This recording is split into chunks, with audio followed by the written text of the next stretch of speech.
Well, howdy, howdy, howdy. Welcome on in, everybody.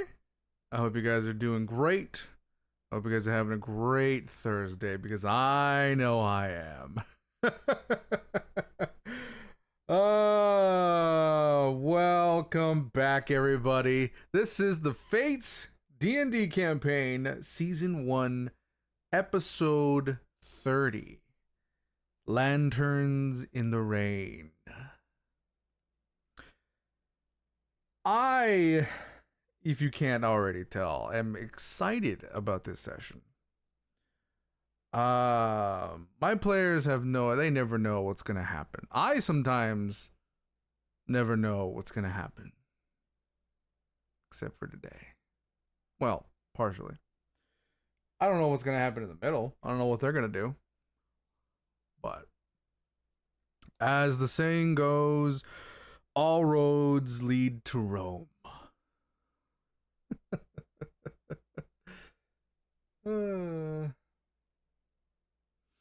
You're on. Yeah, you are. You just got here on time. Last session's amount of tears. Well, I mean, last session it was like they were bittersweet, happy tears. You know what I mean? Kind of sorrowful. Who knows what tonight might hold? You know, no one ever knows. If hide and seek, so you can't do what you want. I mean, sure.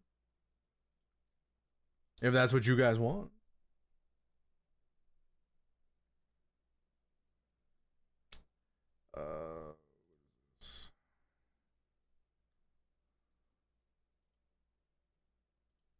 Is that everything? There we go. Well, time to go check out Talk Guys Matter conveniently at this time. Let's go ahead and check in with everybody who's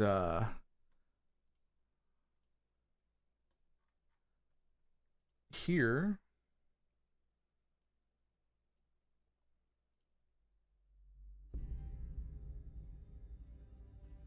Players, howdy, howdy. DM, howdy, howdy. How are we doing today? I'm alive. All right. Cool, good job. Currently Doing breathing. good for now. Cool. Glad to hear it. We'll see how long that lasts. Are we excited? Hell yeah. Nice. I think I'm I'm more excited excited every for the Thursday. dinner I'm currently eating than the session for night now. Paul. What are you eating? The sliced up pork chops with chicken rice. Ooh, Nice. I'm having homemade hamburger helper. Nice. I fucking love hamburger helper. Yeah, it's even better with our unique homemade stuff. It's great. See, we're all having a good time. It's gonna be great. Hello. Hello, Cookie. Welcome in. We're just discussing that we're gonna all have a good time. Oh, me and Robo were discussing our dinners, but yeah. Yeah. So, let's get to the narration. Can't wait for this. Morning arrives slowly over Marsember. Gray clouds hang low above the harbor as a soft rain falls across the city, turning cobblestone streets slick beneath flickering lantern light. Lanterns that once drifted proudly through the canals now sit trapped against rain-slick stone, their lights dimmed beneath the morning drizzle. Small stars drowned quietly by the tide. The city feels different today. Quieter. Not empty. Never empty. Marsember still breathes. Ships still move through the harbor. Merchants still shout from crowded market stalls. And the smell of rain, sea salt, and fresh bread still drifts through the streets. Life continues forward because it must. But something lingers beneath it all. A tension. A silence. The kind that settles over a room moments before someone speaks the words no one wishes to hear. The Valdoro family grows increasingly visible throughout the city. Soldiers patrol in pairs now. Conversations stop when certain names are spoken aloud. And in the upper districts, Sorello representatives smile far too easily, while Diamato survivors remain unseen entirely. The peace holding Marsember together has begun to feel fragile, like glass waiting for the first crack. And for all of you, that quiet part feels personal now. Autumn is gone.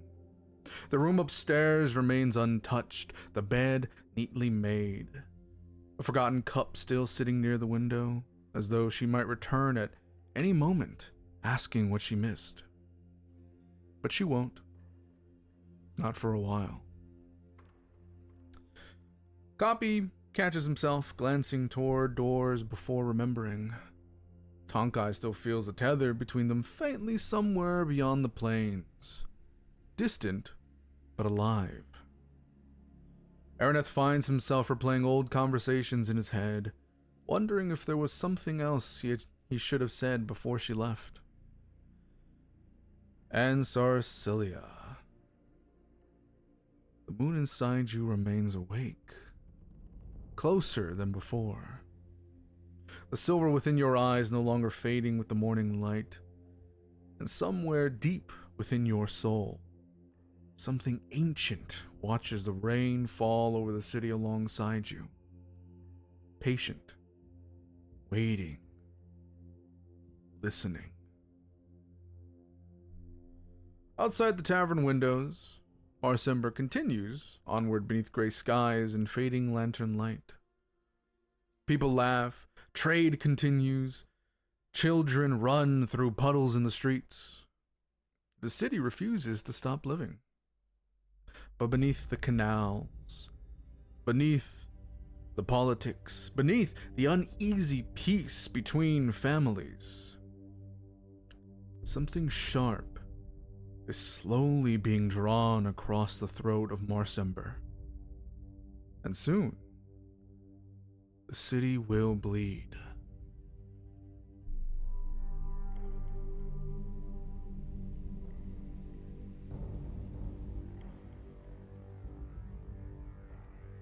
Players! What are you doing this morning? I tuned out for a quick second. Was I mentioned in the narration? No, you were not. Oh man. Someone got picked last for basketball. Mm-hmm. I'm used to it. Damn.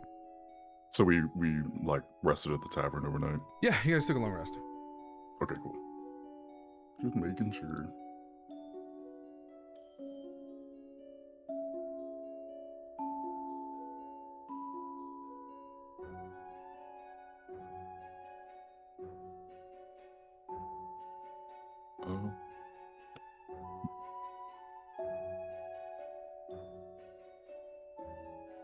Do we have a tabletop sim up? Yeah. Oh. I guess my Steam's weird and it's not showing you on tabletop sim. Yeah, I just sent you an invite. Oh, there it goes. Yeah. Cool. Ta-da! Thanks. So, what's everybody doing this morning? Artorias, are you doing anything in particular?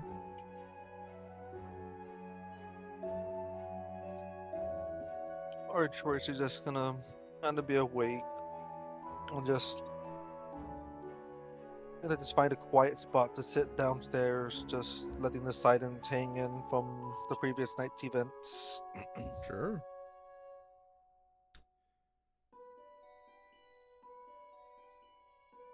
As you're sitting alone, Gregor gets you a glass, the usual. Kind of sitting there thinking to yourself, Gregor starts kind of talking to you. You know, the other day, this merchant tried selling me this meat. It looked rotten as fuck. Wanted a high price for it. And as he's talking, and as you're absent-mindedly sort of listening, and as you blink, the world around you disappears. Not entirely, but just enough. For a brief moment, you find yourself standing in a field of black feathers. The sky above is gray. The air is still, silent. Thousands of ravens sit motionless upon dead branches stretching toward the horizon, watching, waiting. And in the distance, a bell tolls once, dong, then again, dong, and again, dong. The sound grows louder, heavier, more urgent. The ravens begin taking flight. Not a few, all of them. An endless sea of black wings erupts into the sky, flying towards something beyond the horizon. Towards something you cannot see. As they depart, feathers begin falling around you. One lands in your palm, black, pristine. Then another, until you realize they are no longer feathers. They are pages, torn pages, ledger pages, letters, contracts, names. Hundreds of names, thousands, all falling from the sky like rain.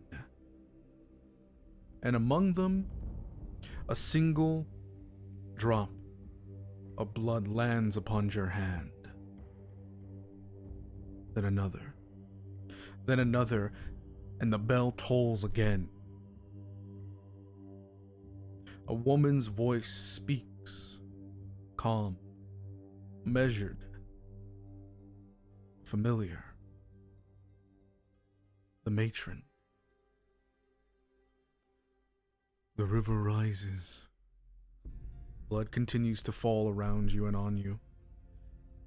And soon, many will cross.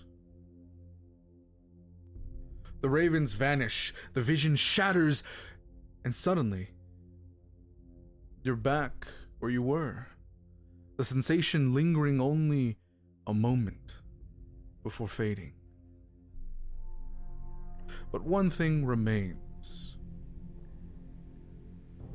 A single black feather rests at your feet. And as you stare at it, everything comes back to you at once as you hear Gregor, like, I mean, seriously, that guy really wanted to sell me rotten meat for 10 gold. Like, are you fucking kidding me? I wouldn't fucking buy rotten meat for a copper. Hey, you alright?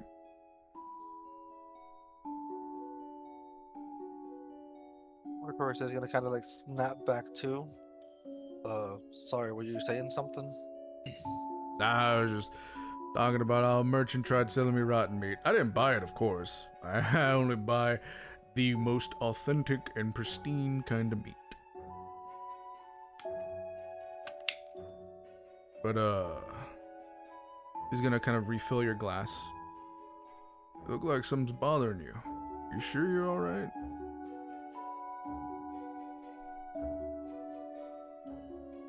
These coming days are gonna take some getting used to.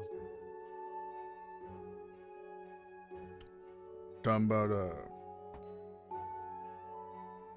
your friend going? Leaving you guys?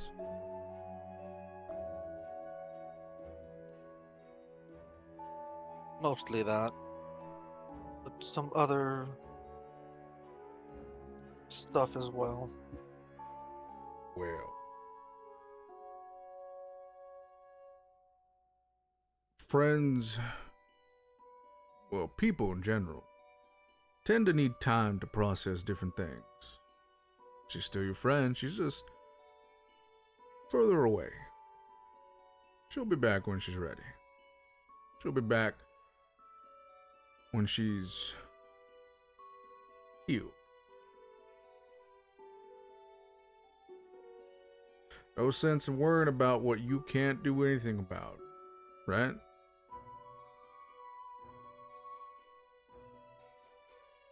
Yeah, that much I know. Doesn't always make it easier though. Oh, it never does. But be easier on yourself. That goes a long way. You hear Artorias is a bell ding as he turns around and then puts a plate in front of you. You need to eat something. That's on the house. gonna pull out a gold piece and give it to him. I appreciate it. Thank you for always being the good friend that you are and having a door open every time I come through. Of course. That's what friends are for. And he just puts a hand on your shoulder.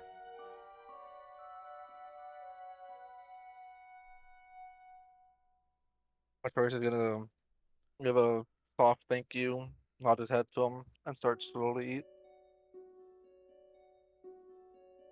He'll go attend to another customer while you're eating.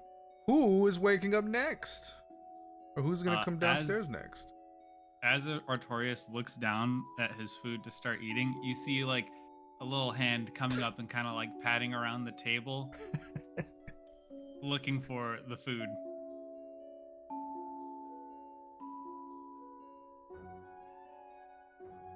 I'm going to grab some food off the plate and put it down into his hand. You'll see him just like pull it down underneath. And then he'll eventually kind of get up and walk around and like plop up onto the seat next to you. Well, And good just morning to start you too, chowing on it. Cawpy. He'll look up and wave at you.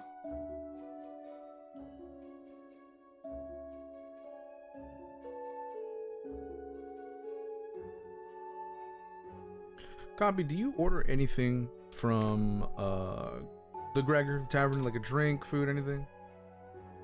Or you just mooch off of the Artorias?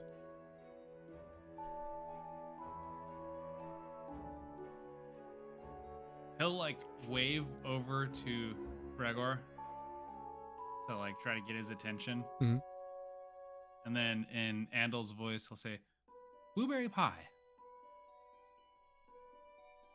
Gregor will look at you and, well, I don't make blueberry pie, but pretty sure the bakery.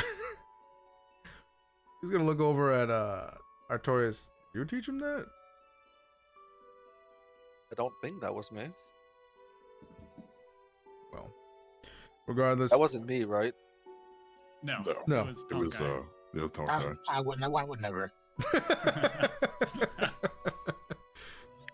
Regardless, Cawpy, we don't have blueberry pie here, but if that's something you're interested in, I can talk to the bakery down the street, see if maybe they can start supplying us with some. His eyes will just like go wide and like quick nods. Oh, I guess that's a yes.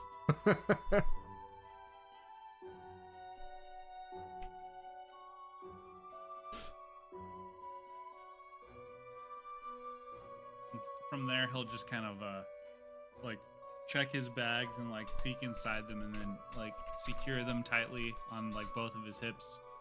Now having reassorted all of his stuff into his bags of holding, and sit there and eat.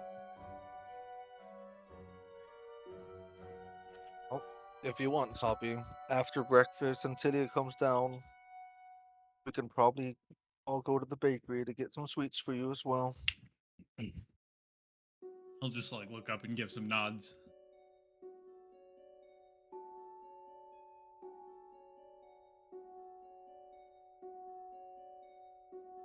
Okay, well, when Celia wakes up, we can ask her if she wants to go. That doesn't mean go and wake her up. I mean to be patient. Roll perception. Me? Yeah. Yeah, go ahead. I don't know what the fuck's happening. Go ahead. That's a very strong 12. All right. With a 23 stealth, he's already gone. And if you like look over towards the stairs, you'll just hear like the pitter patter up the stairs. And Cawpy will go and run and start banging on Celia's door.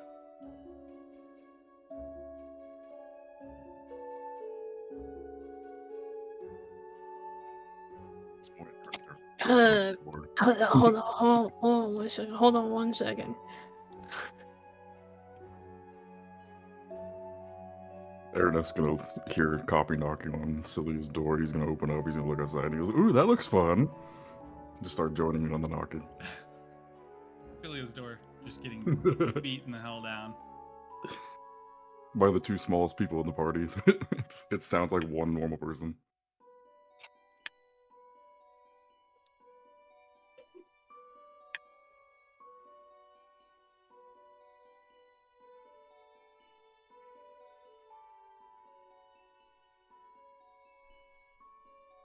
Oh, getting at the end.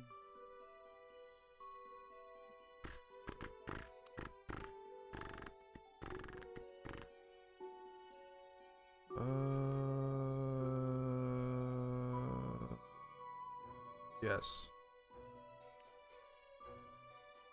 Okay. Sage brought you back. Okay, cool.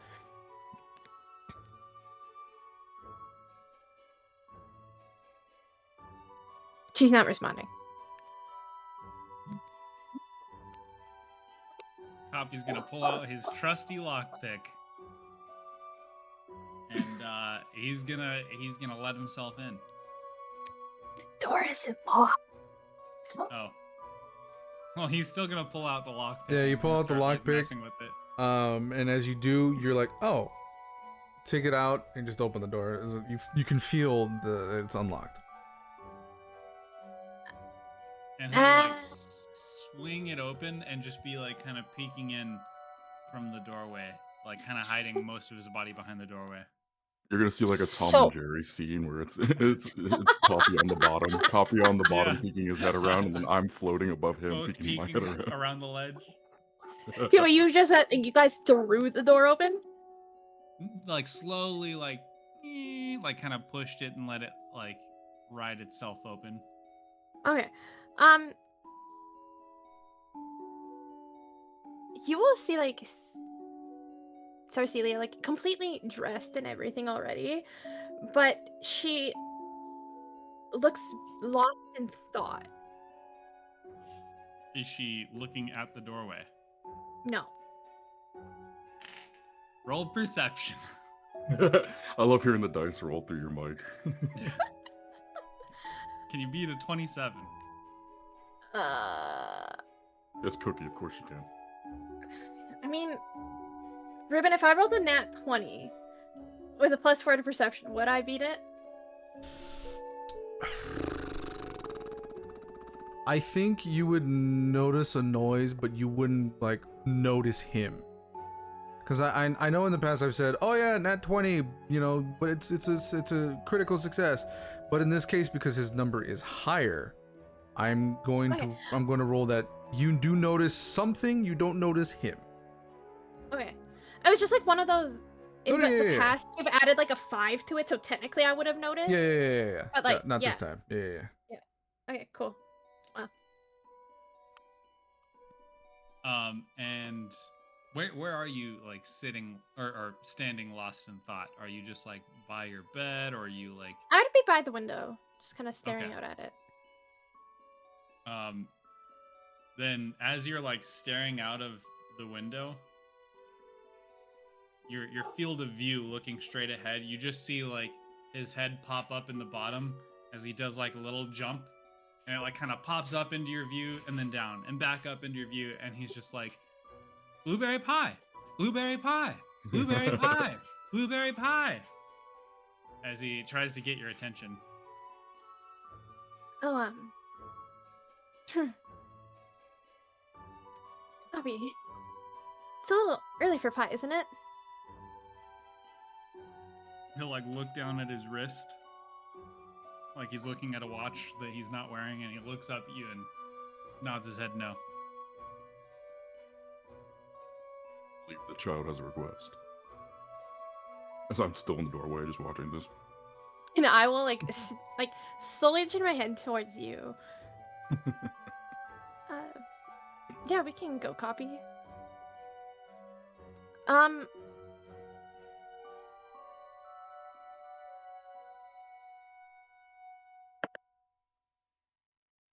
Can y'all roll perception? Oh, I'm great at these. 12. Cawpy's got his eye on the blueberry pie. What's my thing? +6. Okay, hold on. 18. Okay, cool. Neither of you notice. Yay. Yay! I love blissful ignorance. I need you And all to then- now roll another perception check. Cool. That include A little me. better. No, just those in the room. Okay. 15.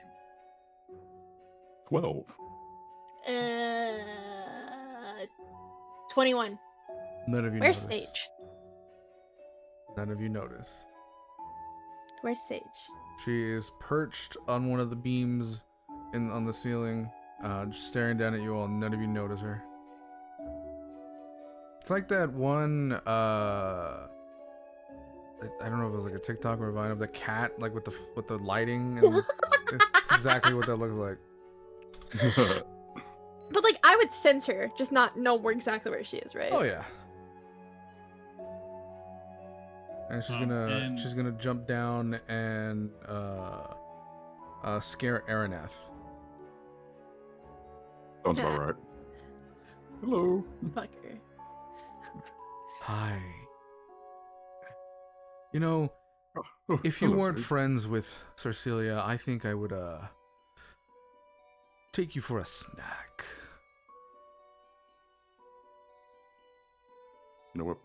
I don't doubt it. As she says that, you can see like one paw is like on, like pinning you down, as the other one, she reveals her claws. Mm-hmm. And she leans in and whispers just so you can hear, although the other two can make perception checks if they want. Oh boy. I don't like you. And I need you to be careful around Cercilia. Is that understood? You'll just kind of, I guess you'll just see Araneth just looking up and say, just like, you know, little 2-finger salute on the forehead. Oh, gotcha. Dirty 20. She What, she retracts the claws and lets you go. Hmm. She hops back I on guess the bed. as I get up, I'll just look over at Sage and be like, you're Cecilia's guardian, right? Yeah, I don't envy that job.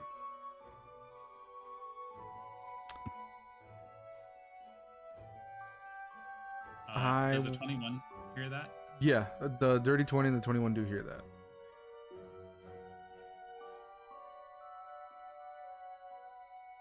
She just stares daggers at you after that comment.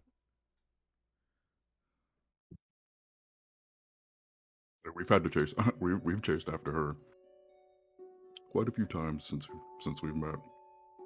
I can only imagine how many times you've done it.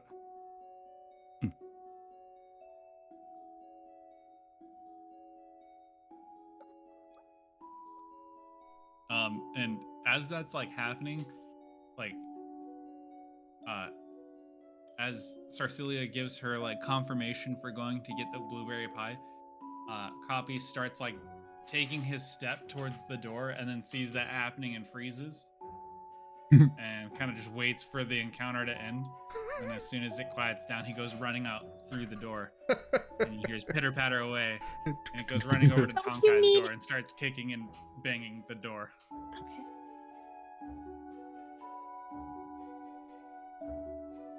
All you hear is a He always makes mornings fun.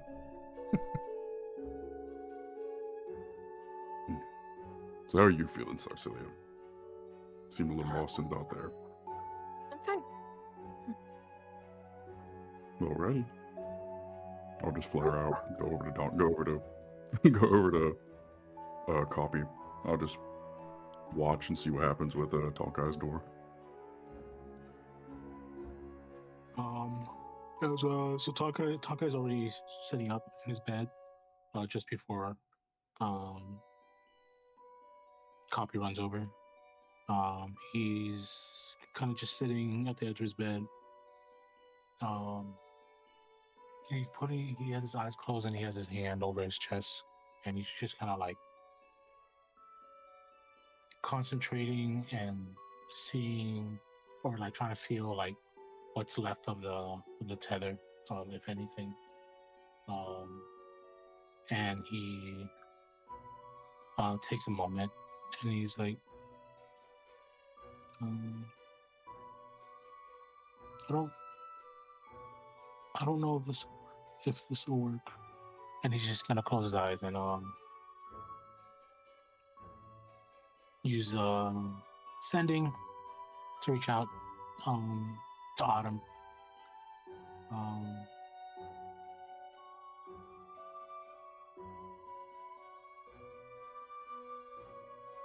It's the first morning without you here. I know we just got you back. Strange to already not have you again. I hope you made it there okay. And then he's just gonna sit there for a moment to see if anything happens. And then Sure. I think as he's kind of waiting, there's like this moment of like extra silence, where he thinks that maybe something's coming through, and then he just hears Cawpy start pounding on the door.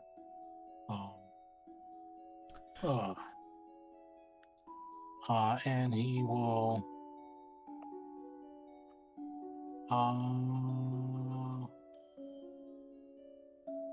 he'll just like kind of gather his things, like grab his satchel and his gourd, and he'll flick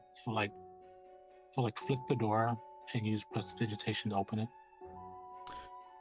As you do, you suddenly don't get a vocal response in a sense. You get a feeling of happiness, as well as you hear her laugh.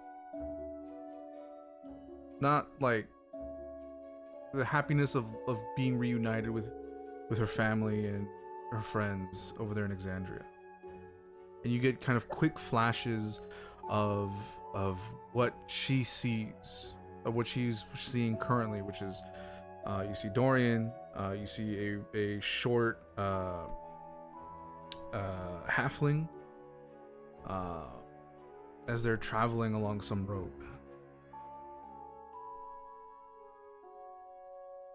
Okay, so I'll pound at the door. I'll grab my stuff, and then I'll get that flash, and like there'll just be just like a little soft smile come across my face, and I just kind of like take that in for a moment, and then pounding again. I get pulled back, and then I'll flip the door open. As you're like coming back to, the pounding stops, and you hear like scratching at the bottom of the door, and you see like just the tip of his beak poke through under the bottom of the door, and you hear blueberry pie.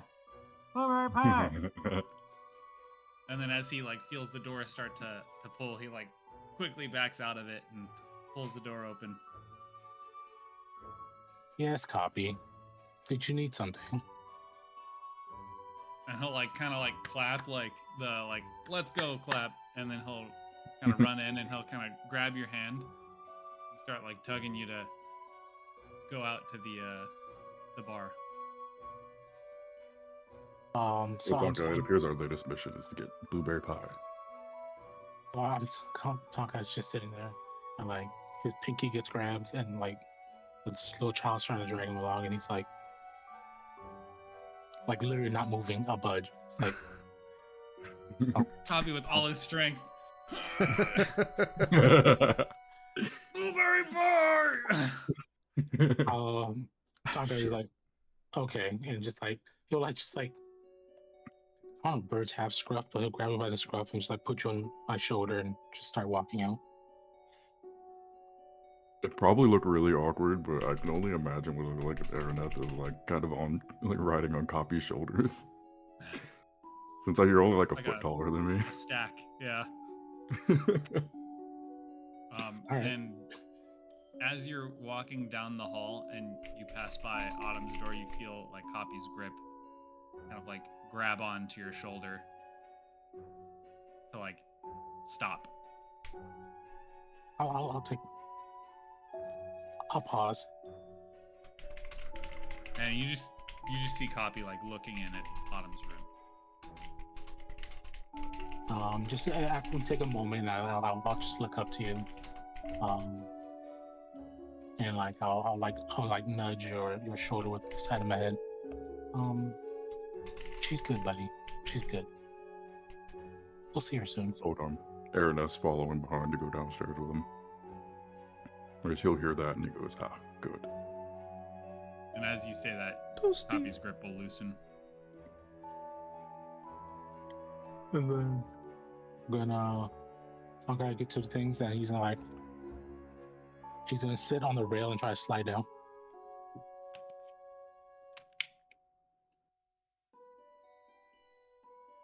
This is gonna be a disaster. Tonkai's so dexterous. The most dexterous. I wouldn't be surprised if his dexterity's higher than mine. No, I got a strong 10. Okay, never mind. Close though. In unison. Fuck! Let's see.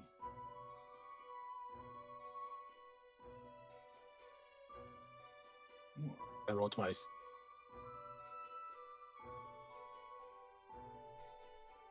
Three. Oh god. A 3 for the dex? For acrobatics. I'm assuming that's what it was. Yeah. Yeah, so I Tonka, it's like she'll be a fine buddy, and they're like over, and like because he's feeling good about it. He just heard the bottom. She's doing good. He hops on the rail, tries to slide down, caught on the shoulder. That's funny. My acrobatics check was 15. Okay. So Cawpy obviously catches Tonkai. Yeah, holds him up. You know, No, that's not. no. As y'all are coming down the stairs, I'm gonna give Artorias. I need you to make a perception check for me real quick to see if you see this. Maybe you can do something before poor Cawpy gets crushed like a bug. Is that perception? Yeah. I'm trying to think if there's anything I can do. Do you have Featherfall? I'm there too. I don't have Featherfall, but my other idea was to cast Reduce, so hopefully he doesn't kill Cawpy. I mean, that is an avenue you can take. I could try, but that's I think the only way I could even help. I was gonna think, oh, maybe shield will work. No, that ain't gonna work. All right, Artorias, what'd you roll? A very, very, very, very, very insanely strong 4. Ooh, you see nothing. Araneth? Yeah, well, I guess while I'm behind them doing this, trying to decide, do I try to shrink Tonkai or do I enlarge Cawpy? Hey, question. I Would didn't you see guys drag Celia behind you guys? I don't know. It I think depends if Cawpy you That were was- gone depends. out Did with. Celia start leaving as soon as Cawpy ran out to Tonkai? Yeah, it depends on what you did from there. Because if you were like out your door, then yeah. But if you weren't out your door, like if you're still in your Probably, room, I doing would have something, then- been by my door. Okay. Then Okay, yeah. well, I'm there. I'm Okay, there. So you dragged me. I cast Featherfall. Haha, I knew somebody We're had Featherfall. saved. You're I'm saved, saved. rather. Artorias didn't see nothing. In fact, I'm actually blind in my left eye. Wait, are you actually? No, Oh. I was trying to make a meme. I don't know it. My other option Fine, was I was gonna try to cast Maximilian's Earthen Grasp and like make a hand appear at the bottom of the door. Catch him. Or bottom of the stairs and catch him. But is Well- that feather fall on Cawpy, Tonkai, or both of us? I can choose up to 5 creatures within range, so both of you. I've just seen it start and I was nope. We love a good nope. Slow motion tumble down the steps. You see Cawpy like start as he starts falling slower. He starts making the motions in slow motion. Just noticing you're falling slower. Yep.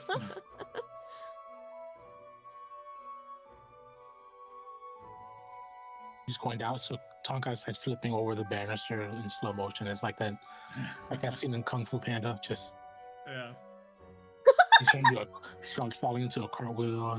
He's like his lower lip is like jiggling. Oh god.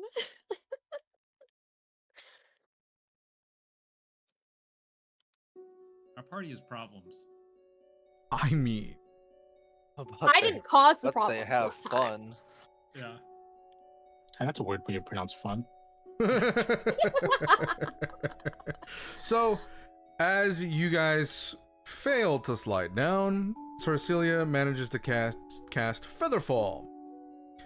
And now you guys are slowly falling down. Araneth at the top of the stairs just laughing. Gotta love starting the episode using spell slots for jokes. Yep. Those won't be necessary later. Yeah, we never have conflict. Never. Is our table? I forget where is it. Where's our? Is it next to the stairs? Is it far away from the stairs? Yeah. It's a little further from the stairs. Okay.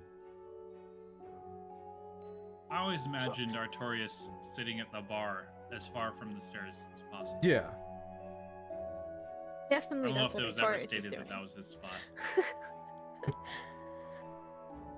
Just after they hit the floor softly, I'll just flutter down the stairs over them, just check if they're both okay. And then I'll head over to where Artorias is sitting.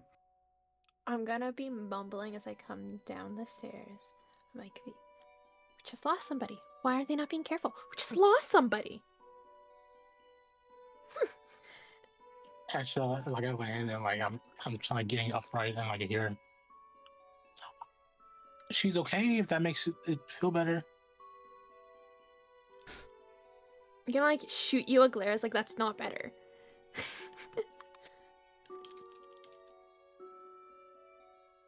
As this is all going down, I'm heading over towards Artorias.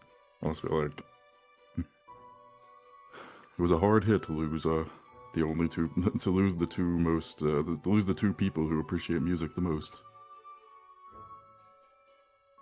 And then I'll just sit next to Artorias.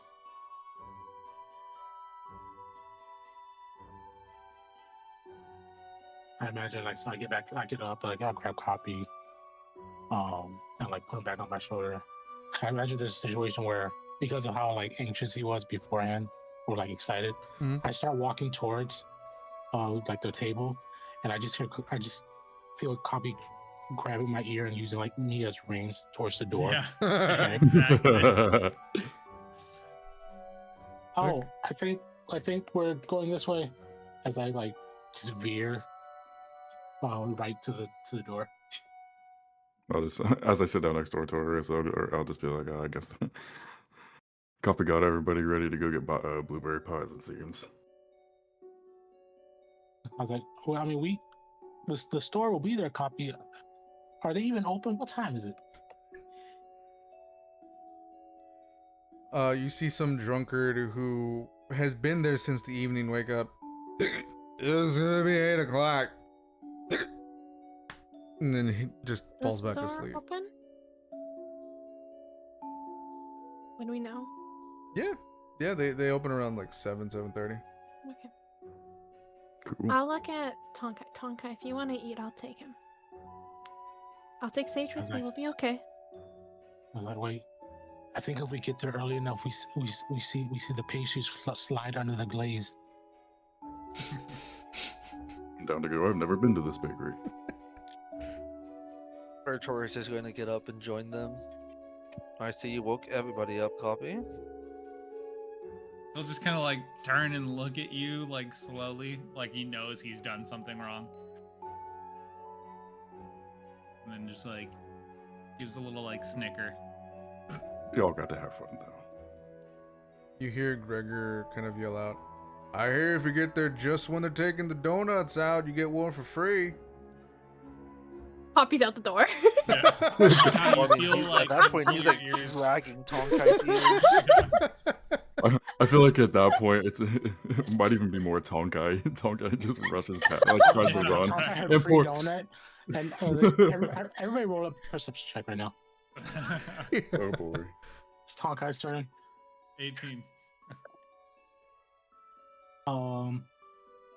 25. Am I doing? 21. Okay, you guys all hear it, but because he's not even trying to be like, he heard free donut and he thunder steps out the door. Oh, wait, how does that work if I'm on his shoulders? Yeah, you go with me. Let's go. I was picturing where Tonkai runs as fast as he can, and Cawpy's like holding onto his shoulder, like fluttering Yeah. kind of like a His, cape.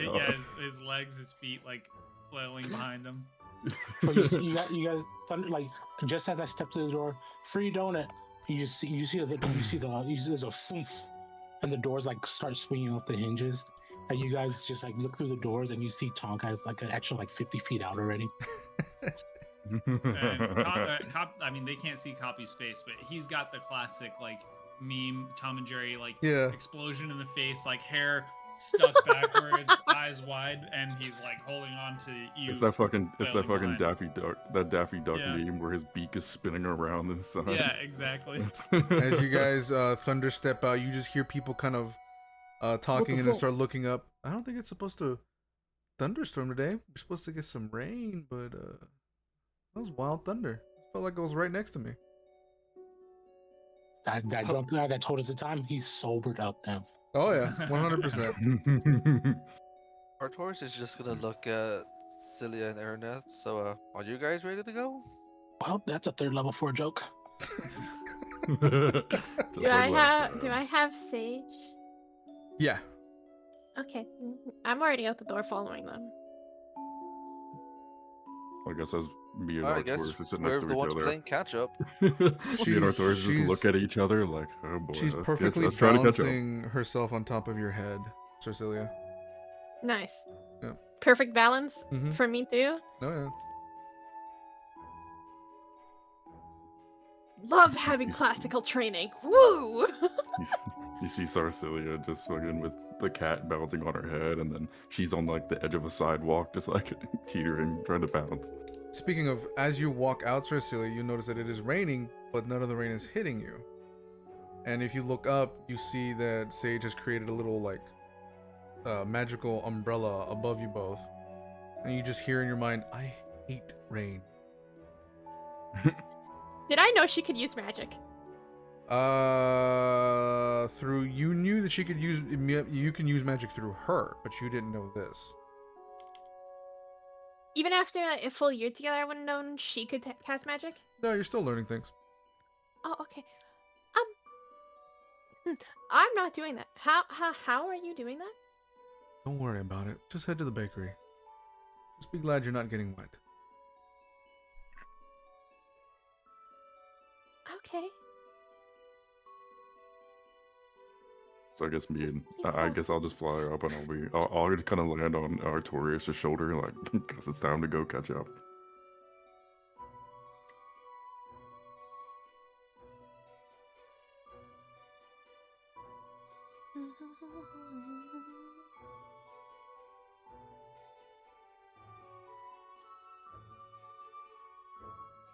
Fireball? Sorry. Sorry. What? Nothing. Don't worry.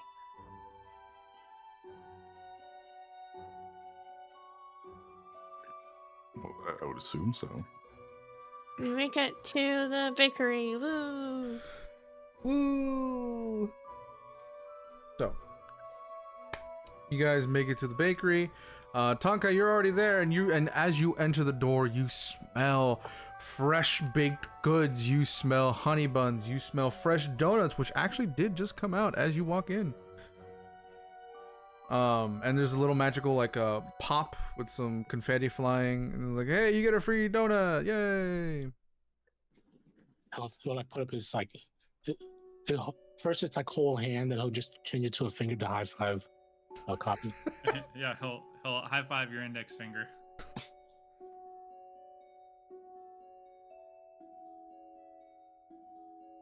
He'll grab the free donut. He'll like chip off like a corner of it and hand up to Cawpy. And we'll just start like look at the menu. What did you want again, Cawpy? Blueberry pie.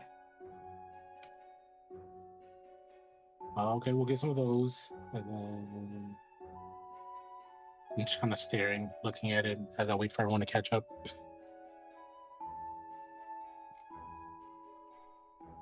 The others do Cecilia catch up. shows up first. Yeah. So Cecilia shows up first. The others also show up.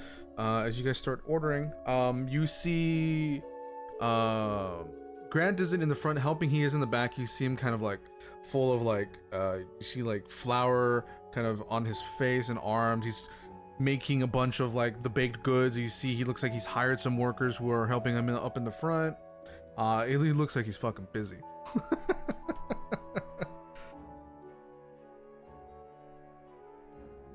Does he say hi? At least. Yeah, as every time somebody walks in, he kind of does the wave. But you see him kind of concentrating, like, okay, this has to be exactly okay, and then this has to be. I don't want to fuck up this recipe, and then this, and you see him concentrating.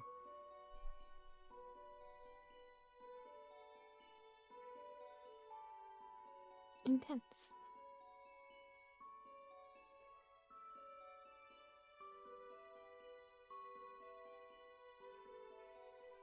So what does everybody order?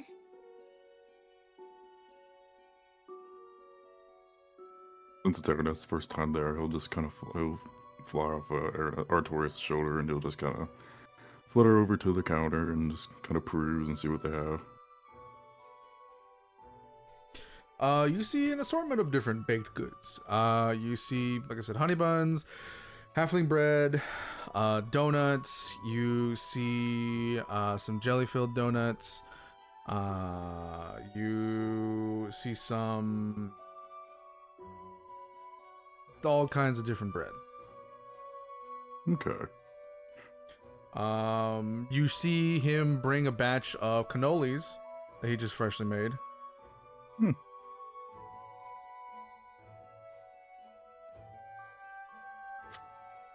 No, you'll just hear it out. Be like, I bet it's a bit of a stretch to ask if there's anything of the flavor of my home, if referring to the Feywild. One of the new hires kind of just looks at you and, no. You'll just hear it out. Just figures, and then he'll look and he'll just ask for a donut. Give you a donut. That'll be a silver. Okay, since I only have gold, I have no idea how to do this conversion. 10 silver is 1 gold. Since it was 1 gold, okay, okay, I'll just hand him a silver. So that means you have 9 silver now. Let's go. Anybody else? Cawpy, you do get your blueberry pie, and he adds a little mini one for later. As he walks, what's the baker's name? Grant. Grant. As Grant walks up to Cawpy, he'll kind of like his eyes will go thin, and kind of like the fry sus meme. Yeah. And he'll just kind of be looking Grant up and down, and then he'll just say, "I can see you, but you can't see me." And then he'll like take the pie, but still giving him like the sus eyes. Sure. That's fine. Grant will look at you and okay. The pie is gonna be 3 silver, but the little one's on the house. He'll like hand over 3 silver. Thanks. Specifically, the voice he was using was the one that he heard at the festival. Okay.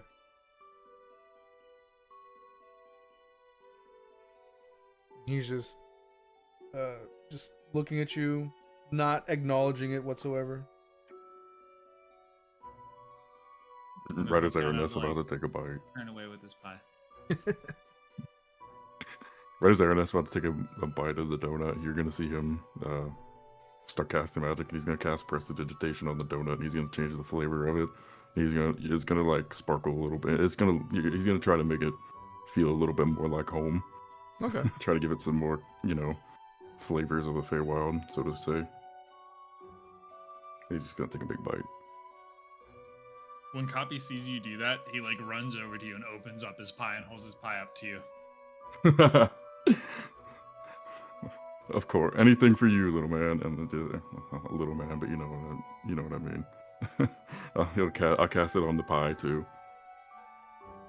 and it is going. The pie is going to still be like a blueberry pie, but it's going to like sparkle a little bit, and it's going to kind of, how, because I'm a fairy, you see like my slight shiny iridescent skin. It's going to kind of have that effect over top of it, and kind of look a little shiny, iridescent, and sparkly, and then it's going to taste just kind of like a blueberry pie, but different. But You see him Like a magical blueberry pie. Yeah. Magic blueberry pie. Just for you, Requires Cawpy. attunement. Exactly. He'll like look down at it and you'll just see him like wide-eyed and then full arm straight into the middle of the pie, as per usual. Headphone hand.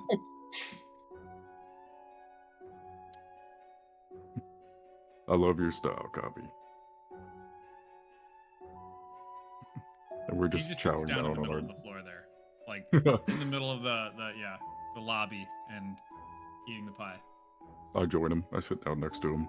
We're just chowing down on our magic food.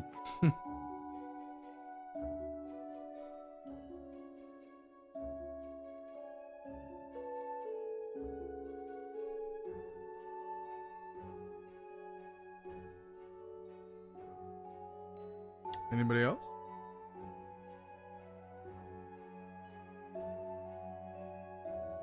I'll just grab a dozen of the donuts.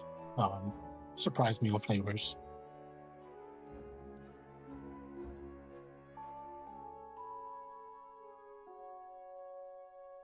Okay. You get a kind of the original donuts. You get some blueberry donuts, strawberry donuts. You get some chocolate donuts. And then kind of smattering of the dozen.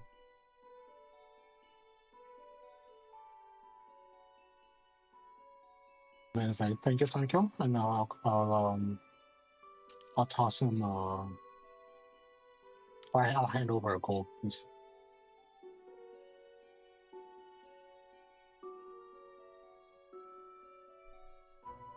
And they thank you and give you your change back. I don't know. Go ahead, keep it. Oh, thank you.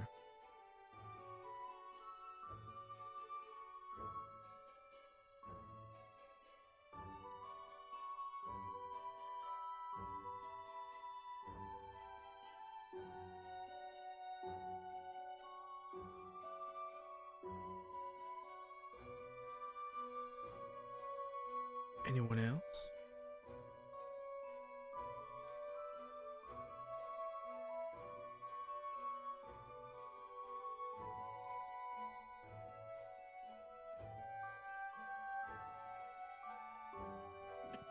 Very unlike Starcy, she's not getting anything today. Okay. So then you all head out. Well, they're still eating in the middle of the floor. Well, I mean, you could, pick them up. They're small. Artorias is That gonna is pick true. up Cawpy and just put him in his hood, and then put Araneth on my shoulder. You're just gonna hear me go wee. You pick Cawpy up like from the back of the neck, you know, and just like lift him up from his like collar, and his legs are just like limp there, like he's not even trying to move, and he's just holding the pie and eating it. Nice. Like you're picking up a cat. Yeah, exactly. Talk, I see this and I say, what about me? I'll look at Tonkai, or I'll look at Artorias and be like, I can make it easier.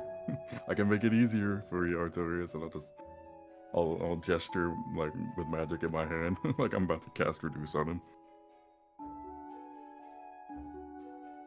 I don't know how that would work with Tonkai if his magic goes out of control again. What are the chances that will happen? That adds to the excitement.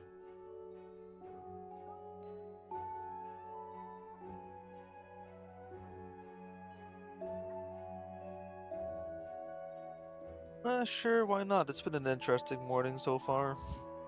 Okay, right as Tonkai tries to is about to I assume Tonkai is gonna like try to jump on his back or something. Right before he does that, I'm gonna cast Reduce on him.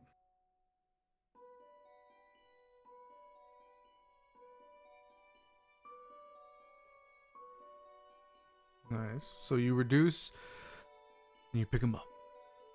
I reduced, yeah, Tonkai's reduced, so he's what, like, I assume sub 2 and a bit, 3 feet tall. Yeah, something like that. Something like that. So now we have a tiny Tonkai. Artorias, make a strength check. Hey, what? Strength? Yeah. That's just clicking the strength thing, right? Yeah. Yeah. 13.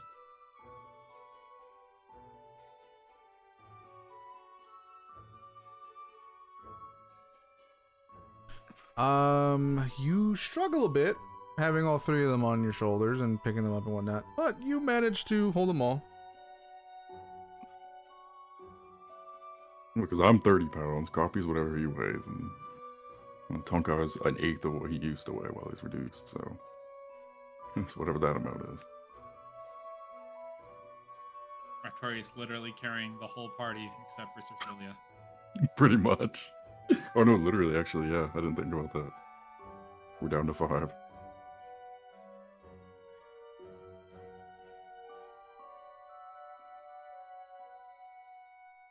As we leave, before my concentration drops, I assume if we've left, as we're walking, before my concentration drops, I'm gonna look over to Cawpy, who's like either on the other shoulder or in the hood. I'm gonna look to Cawpy and be like, Cawpy, get down quick, jump down quick, and I'm gonna flutter down like off of his shoulder, and then I'm gonna wait for Cawpy to get off the get off of Artorias, and then I'm gonna drop concentration on the reduce on Tonkai. I'll hop off the shoulder. So all of a sudden, Tonkai is going to very quickly grow back to full size while he's running. Nice. Or Artorias is carrying him. I'm gonna have to make another strength check. Yeah.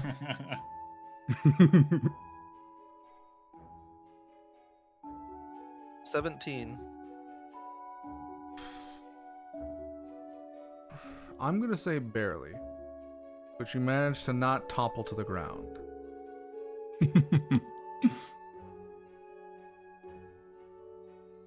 I'm just back with wherever Cawpy is. I'm just like arm over his shoulder laughing. Yeah, you'll see Cawpy kind of like rolling on the ground, kind of like clutching his stomach and making the laughing gesture, but you don't hear any noise. Don't worry, now you have Araneth's laugh to Cawpy. Double Araneth laugh. How is Celia's point of view just watching all of this unfold? Julia? Where are we going? Y'all just We left. we just left. I don't know where we're going. Yeah, just kind of walking out of the bakery. We don't really have a direction at the moment. Just Cool. fooling I'm in front of them back towards the tavern. I have no clue where they went, but I went back towards the tavern. But we were I assume we just all were like together, leaving.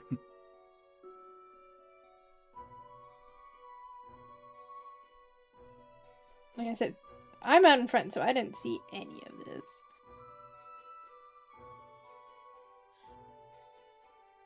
You just out of nowhere, you just hear me and Cawpy, me laughing, Cawpy rolling on the floor. Tonkai being just full size, being awkwardly held by Artorias. Didn't even stop to look back. I just kept walking.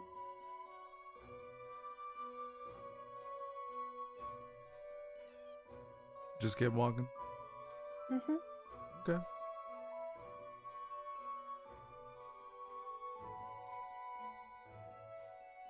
Does anybody notice? Y'all can roll perception if you want. Oof. A 9. Let me roll. Dirty 20. 18. 18 and dirty 20. Did you notice that Cercilia has started walking back towards the tavern instead of following y'all? Wherever the fuck it is y'all are going.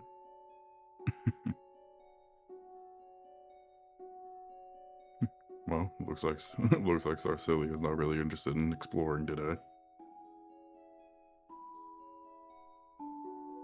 Guess we should follow her, I assume.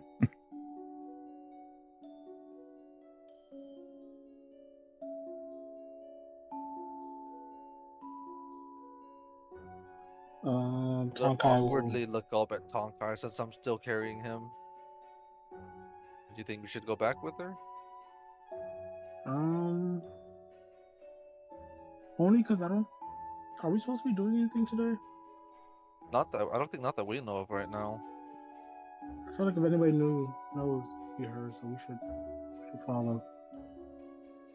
And like I'm saying all this with like, there's no intention. Like you don't see any. There's no like give in my voice or intention that I'm getting off of your shoulders. That I'm fully expecting you to just ride your shoulders to the tavern. Well, I vote following her, going back with her. Yeah, Cawpy will like get up as he sees everyone else like noticing Cercilia, and he'll start like running up to Cercilia from behind, and then kind of just like walk up next to her and then match her pace. Always playing catch up. And I'll follow after Cawpy. Go over to her, follow Cilia. Okay. So Yeah, you're we're all just on now this one. heading back towards the tavern. Yep. Okay.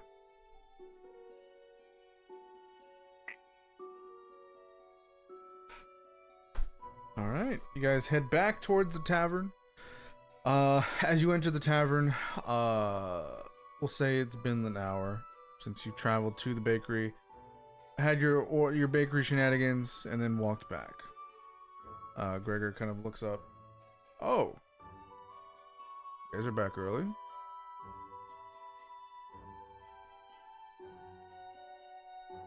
Didn't realize the meeting was gonna go Thanks for so doing it. short. What meeting? There's a meeting. Oh, I assumed you were told. As he says that, you hear somebody walk up behind you. Hey, I've been looking for yous. It's Vito. Ah, Does Vito say anything about Artorias just lugging Tonkai around? He's used to y'all shenanigans. Alright, we need to go to the Don's house. There's a meeting. well, Celia will just continue walking, going back.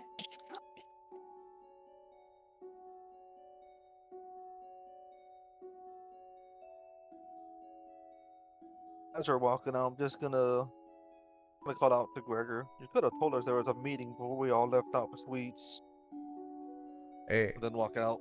Gregor's just like, I didn't know about it until he came looking for you.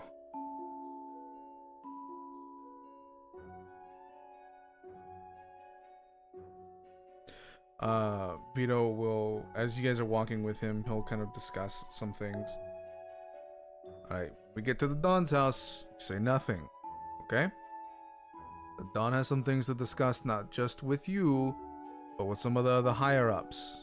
Alright, this is gonna be a first for you guys meeting officially some of the other important members of the Valdoro family. Don't embarrass me or yourselves, okay?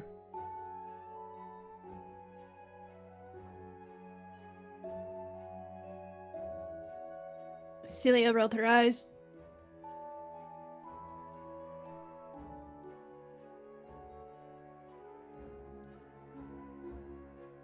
Artorias is just gonna put Tonkai down, saying that we have to start being a little serious now.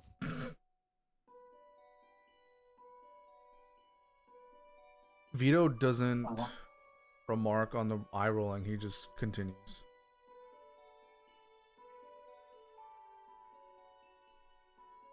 That sounds like Vita.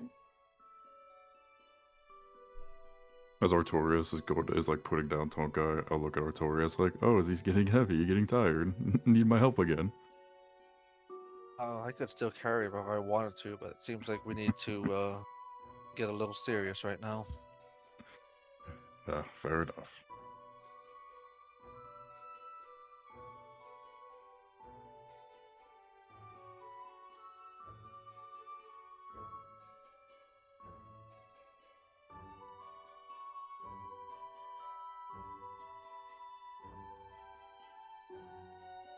As we're walking, I'm just gonna kind of ask Vito, the Dawn isn't just waiting for us, is he?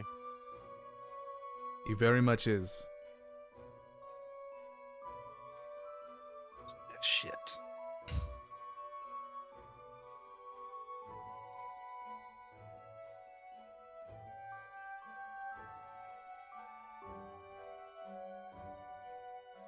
You guys arrive after several minutes. Arrive at the Dawn's house. You see there's extra security. You guys walk through. Some soldiers you recognize, some you don't.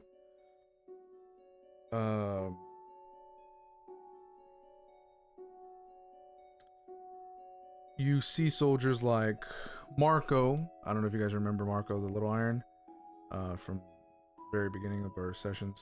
He's there, kind of just waves at you guys. Ah, little Marco. It looks like they may have promoted him. You guys see him kind of sporting some new gear. Looks like he's talking to another soldier. You don't recognize him, but they're pretty close. I'm not sure what the relationship is there. You see other associates who might have just been sworn in, fresh Valdoro members, all kind of gathering in different rooms. As you guys walk through the Dawn's house, you see other captains other than Vito. Vito kind of points them out to you as you guys walk in to the meeting area with the higher ups. All right, there's Serafina, and there's Donato. He's known as the Iron Hook. Be careful because fists feel like fucking iron hooks.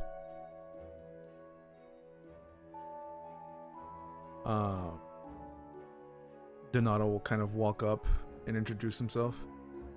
Hello, I am Donato. It is a pleasure to meet you. I did not realize that we were getting more of the shiny folk, as he looks over at you, Cercilia. The shiny folk? Yes, I've encountered your kind before, but they were, how you say, less than enthused to see me. I'm sorry, you've met other people like me? Yes. I was traveling the world. I believe I was in Silvery Moon when I encountered some of your kind. Very shiny.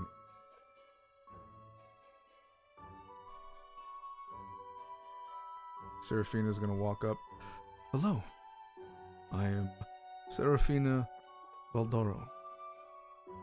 I am the youngest daughter to the Dawn. She'll kind of curtsy. It is good meeting you, but not in these circumstances. Probably would have been better if we all met, with some drinks.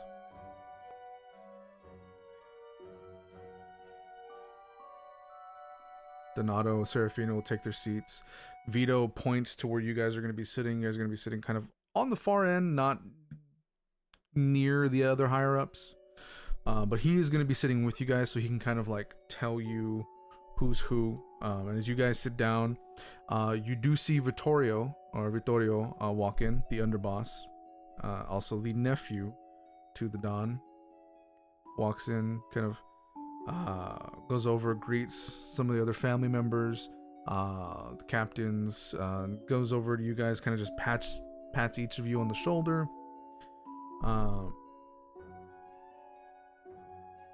And then you hear people scrambling as, you know, people who are sitting down start to stand up.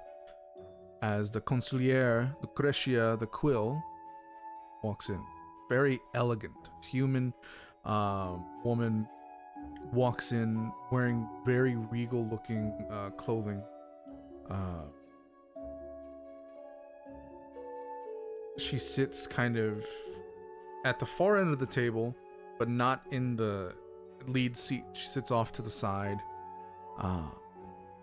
And that's when the Don walks in.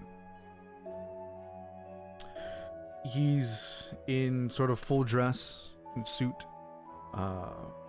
Looks like he's sweating a little bit and kind of naps his forehead.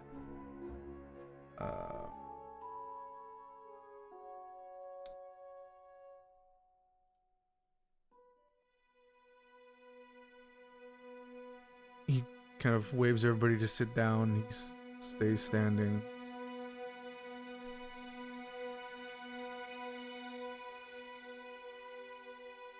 We're in a predicament, this family.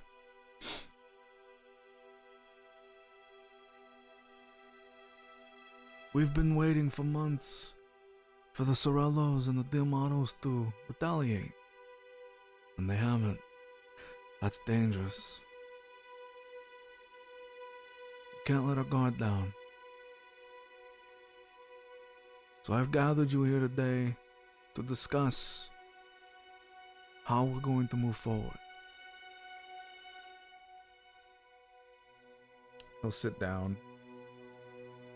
He'll wave some people over as they'll bring drinks to everybody.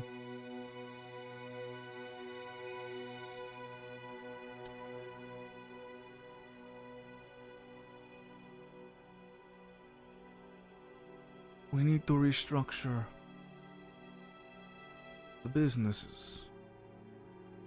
We need to fortify some of our holdings. I feel as though the power that we once hold is slipping through our grasp.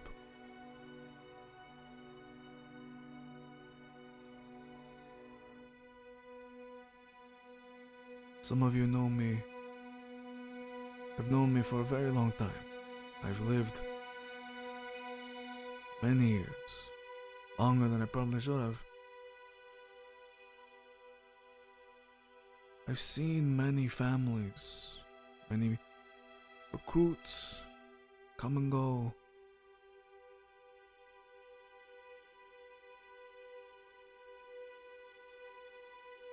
And even though I've lived for so long, losing one person always weighs heavy on my soul. We've lost so many people, recently and in the past. I know every single person's name that we've lost. I don't plan on losing any more people. My memory can't take remembering those names.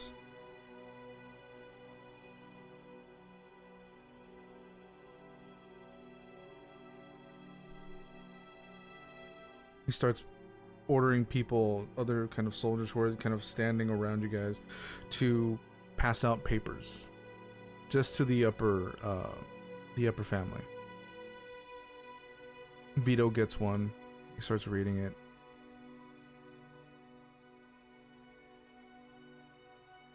You hear some gasps as they all turn to see what the Don's gonna say.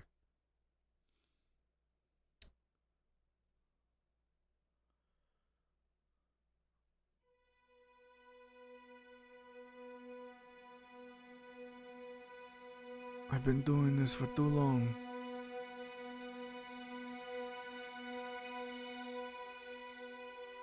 I think this family needs fresh eyes. So,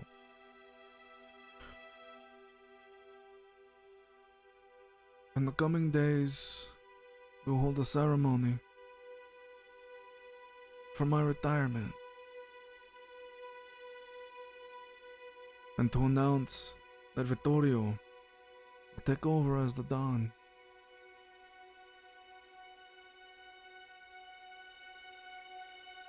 I know some of you thought I was going to give this to Lucretia, but she and I have a chat. Lucretia, you see this elegant woman stand up. I am of the old guard as well, and I do not want the burden of being Don. As the Don has said, we had a conversation, and we thought it best that Vittorio be the next Don, with Serafina moving up the rank to Consigliere. You see a shocked look on Serafina's face. She wasn't expecting this.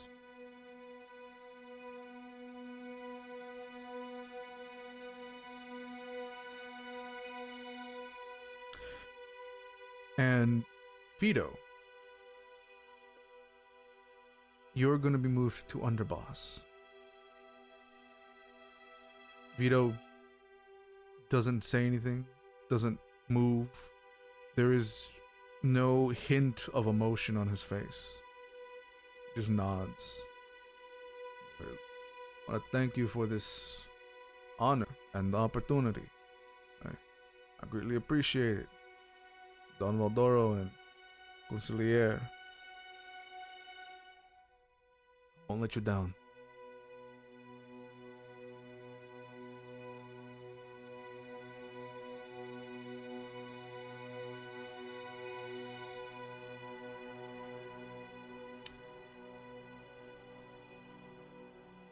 Lucretia will sit down. The tension gets drawn back towards the Dawn. As for this brewing war, everything will be handled through Vittorio now. This is quite the burden I thrust upon him at such a young age. But I know he's capable, and I'm surrounding him with some very good people. Speaking of which, he's gonna look at the party now. I know you've just lost a member. Though she is not dead, she's also not here.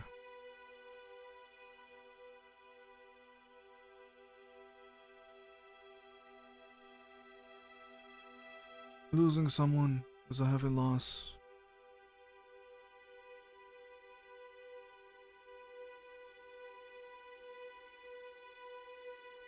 But I know you will bounce back.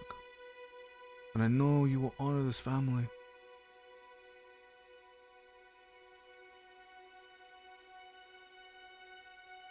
By doing what's right.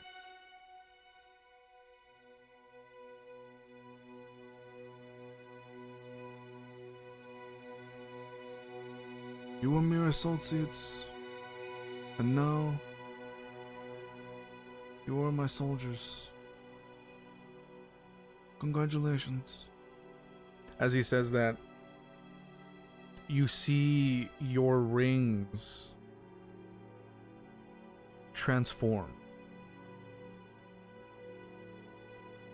Gemstone in the middle of the ring stays the same, but the ring looks like it upgraded in a way to kind of mirror the promotion.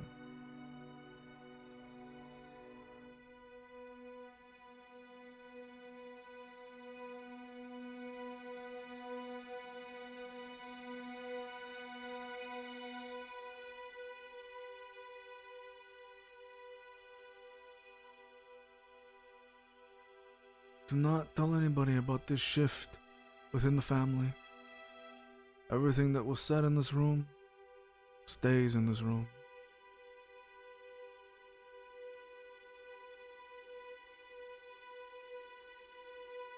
If there is a leak, I'm looking at the faces of who it could possibly be. So just be warned. Is that understood? The upper family just nods their heads. Yes, I see the nods.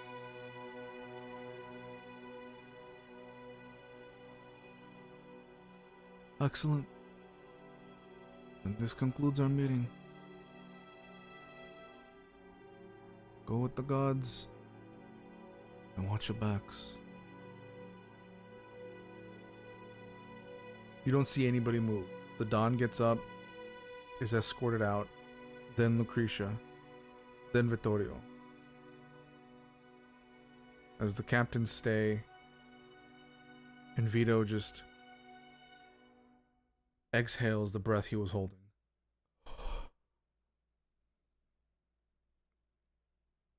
So as soon as they leave the room, immediately connects with Vito's mind. What the hell just happened?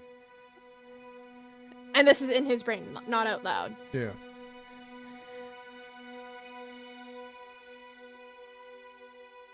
The Don's retiring. That's what's happening. And I'm the underboss now. Well, I will be.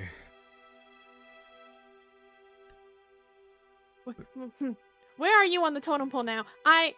Still new structures for me. It's the Don, it's the Conciliere, and then it's me.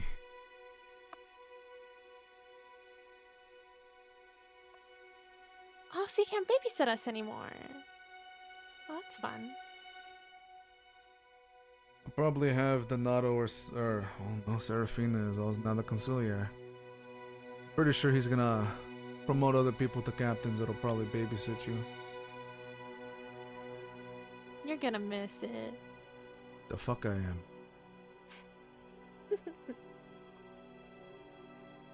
He's gonna get up, he's just gonna look at Serafina, and they don't say anything, but there's an exchange that they make. And I want you guys to make a roll insight for me.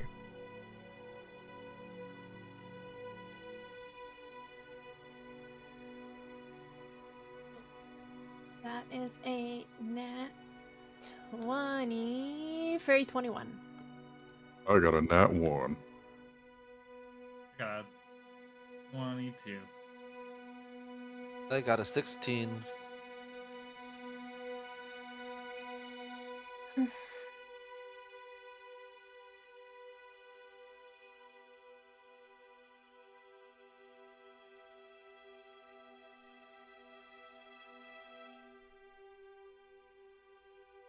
There's a look of concern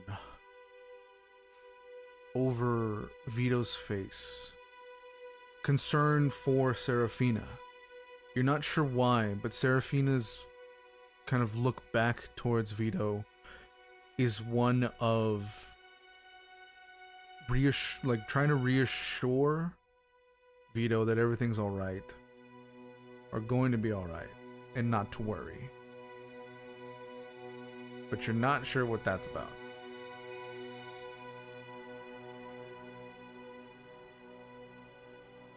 Donato is going to walk over to the party. So it looks like you're going to need a new babysitter. Maybe me.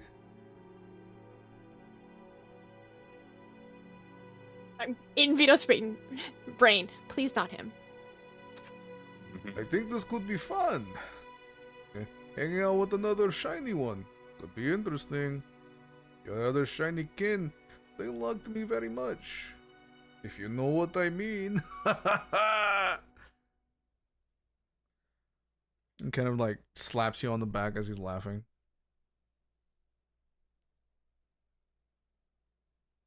I don't think I know what you mean. Do you want to explain it? Yes. They like to have the... And then Vito's like, Alright. They're not all just. It's fine. Just you can go. They'll probably assign somebody else. Just go. I need to have a conversation with them. Because they're lost. Take care, my friends. See him walk out the door. Serafina is going to walk out the door, and I need you all to. What are your passive perception? 16. 14. 11. The 16 is the only one that sees this. Oh boy. As Serafina walks out, she kind of passes behind Vito. But you notice, as she passes behind him, their hands kind of like touch for a moment. And then she continues walking. Okay. So I have no immediate indication as to what this means, but would I be able to have any like guesses or anything like that? I don't know. Do you have any guesses? Well, I didn't know if I had to roll for it, but No, just what you're thinking in the moment. What do you, Okay. you as Araneth, when you see that, what do you think that could mean? It hints to some deeper relationship between the two of them. Sure. Yeah. That would be my initial assumption, is some sort of deeper connection. Could be. between those two. I would definitely hold on to that. Maybe if you want to like discuss it with the rest later. I will. Vito is going to escort you guys to a different room. He's going to shut the door and then...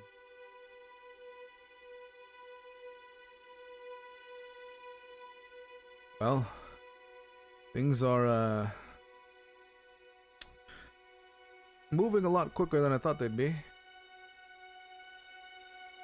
What do you mean by that? If the Don is planning to shift power to Vittorio, that means that war is around the corner. Someone like the Don doesn't want to go through another war. So if he sees this threat as legitimate, he's gonna pass the burden down to his nephew, which he just did. Which means an attack is imminent.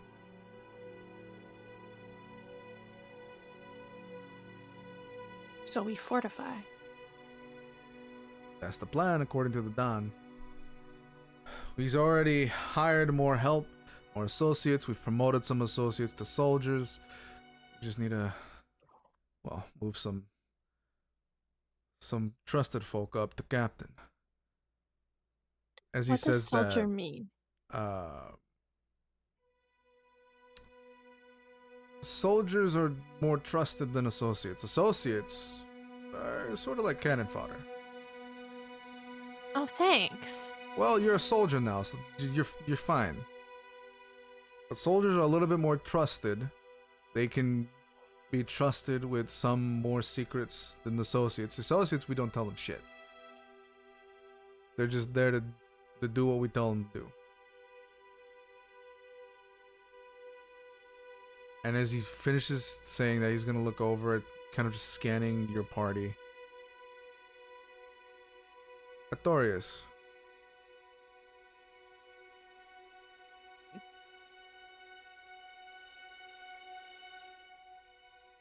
Yes.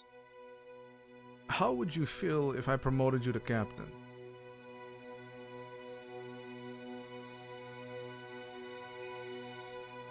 I really wouldn't want to have to leave my friends after we just lost one. Well, no, you wouldn't. No, you would basically be their babysitter at this point. So you'd stick with your friends. I'm gonna very obviously look directly at Celia. It's gonna take more than me to babysit this one. Okay, well, do I'm you- as I'm holding Sage. She was like, rude. Well, it's obviously more than just babysitting the group. You're gonna have some more responsibilities and be sort of the, how would I put this? the in between your group and the Dawn, the new Dawn. As seeing as captains can know more than soldiers. Catch my drift?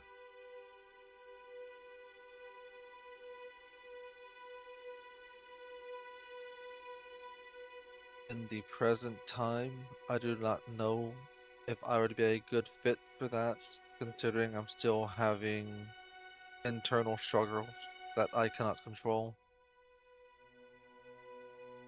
Alright. It was just a thought.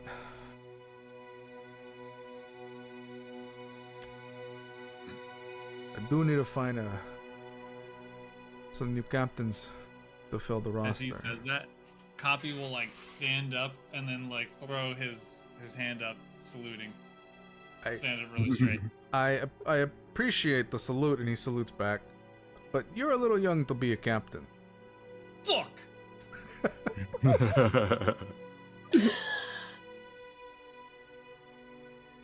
Vito, is there anybody else in here that you trust to, I guess, be a captain? To be a captain? Yes, that is also my other question for you too, Vito. Why was I immediately the one that you asked? I trust you enough, almost like a brother, but also trust you enough to corral these fuckers. That's why I'm not asking Cercilia, because, well, I corralled them this morning! I highly doubt that. You really didn't. Saved Cawpy from being squished before you did. And no offense, but Tonka, I don't know you that well. I don't know if you have the gumption to corral these folk.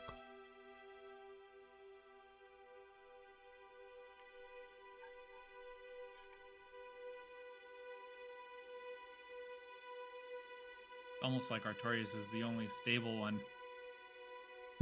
Pretty much. That's saying something.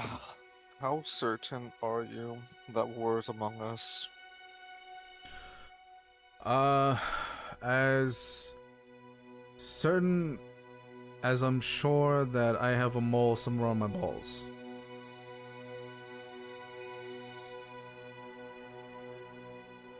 Cawpy's gonna like walk up to Artorias and Vito, and he's just gonna be giving Vito like a what the fuck look. Artorias. So giving a what the fuck look. Yeah, we all know what that looks like. And then he'll turn to Artorias and salute Artorias.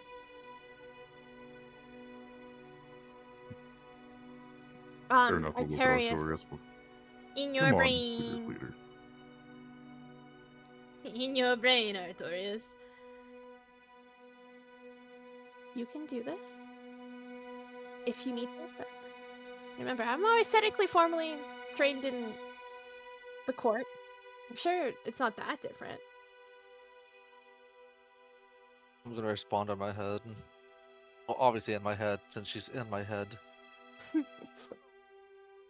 If I do accept this, are you going to stop wandering off to make my job a bit easier? Can I tell you if I wander off first and where I'm going? If you can keep me posted. 95% of the time.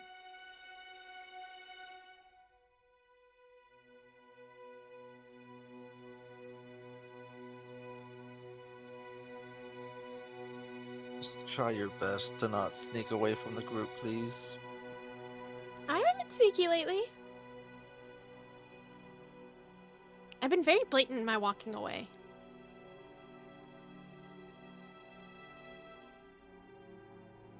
And you really think I can do this? Like I said, if you need backup, I'm right here.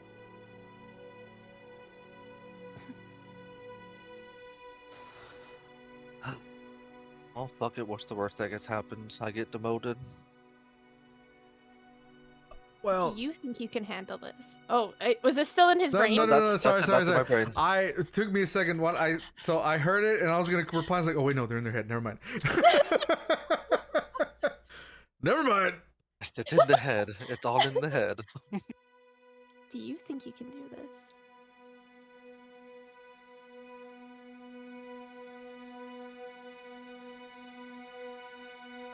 Maybe. As long as my inner struggles don't get too intense. I know that feeling.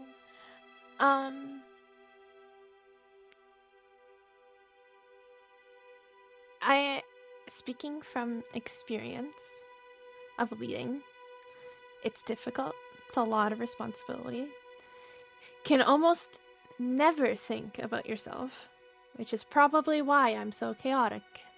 And I just do what I want right now.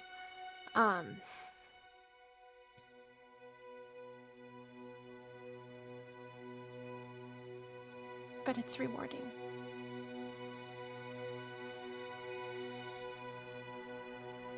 If I do accept this, I need your word that if I need help, I can come to you. I'm pretty sure I made that obvious when you were lying on the floor.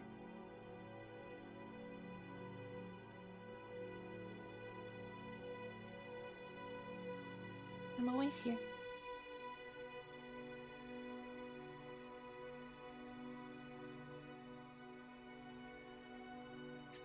He's going to like nod in his head and not realize he nodded outward as well.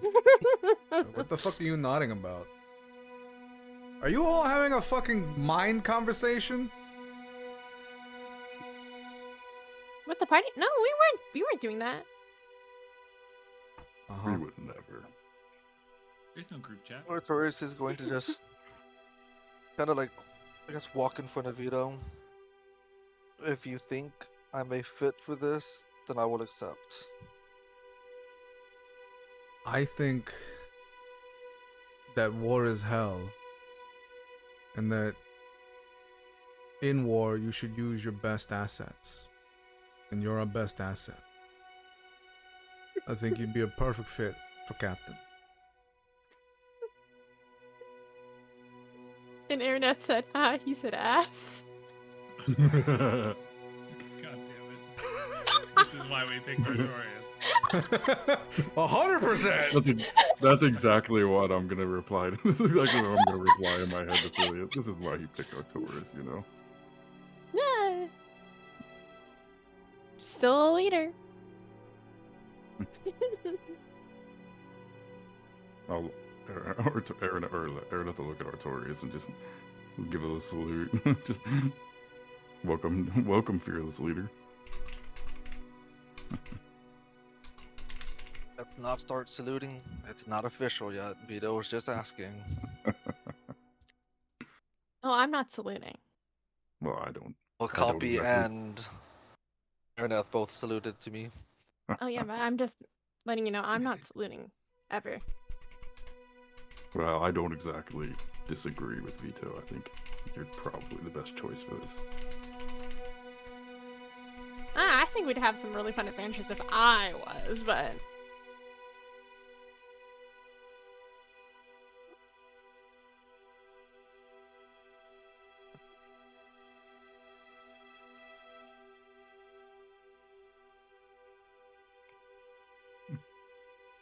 Whenever you get in trouble, Artorias, we'll always have your back.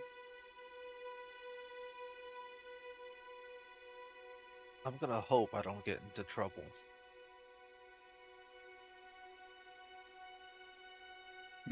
Wish in one hand, shit in the other. Which one's gonna fill up first? Last thing I need is another fucking nosy thorn in my side again.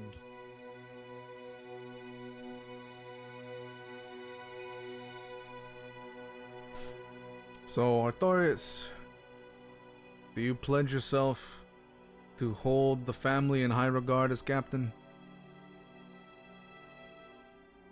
I do. Then bada bing bada boom, you're a captain. And as he says that, your ring transforms once again. It has gold filigree kind of surrounding the band. And the stone is inlaid with a rune. There you go. One less captain slot to fill. Holy shit. You got your work cut out for you, Vito. And I did don't I do? envy you. You don't envy me? Oh shit. No.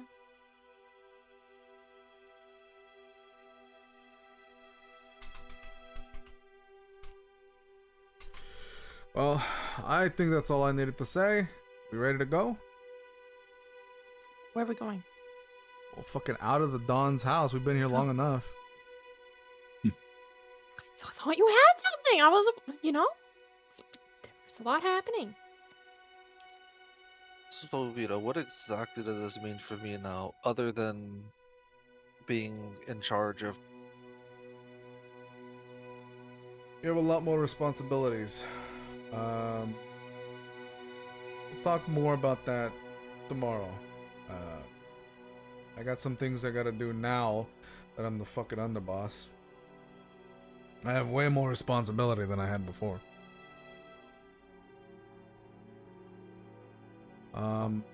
But to put it simply, they're not just your only responsibility. A portion of a town, a sector, if you will, is now under your responsibility.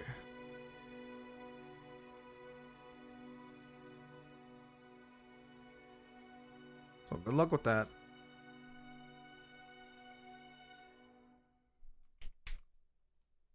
And he walks out. Now we have a. As he's walking away, I guess we'll I'll just kind of just say like, hey, we have a now we have a leader. Should we look for should we look into some kind of base of operations? Now that we got that we still got that banner of Tonkai's to look into. I don't think that's here though. And he said he's watching over a sector here in the city. So I thought it that was. wouldn't make sense. Is it not? It's on the outskirts of the city. The manor you're On talking the about. outskirts. Okay.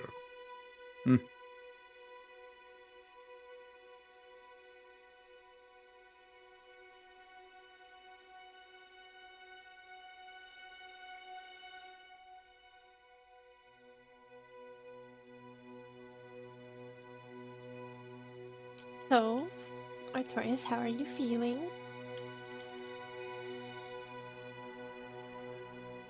Like my empty plate just got full. Welcome to being a leader.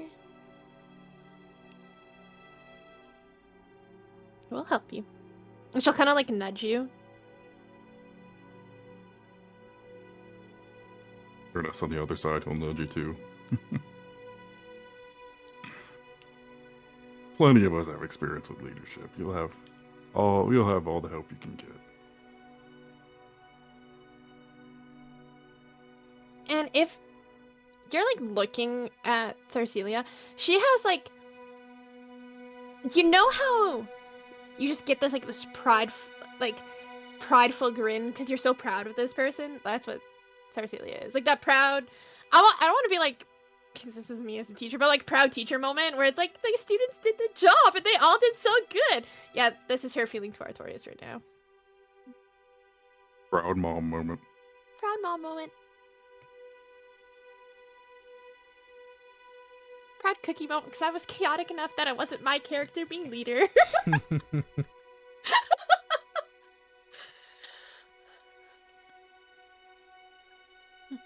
I'm just gonna imagine in my head as Vito walked away, he's gonna be like, "Thank God she's not my problem anymore."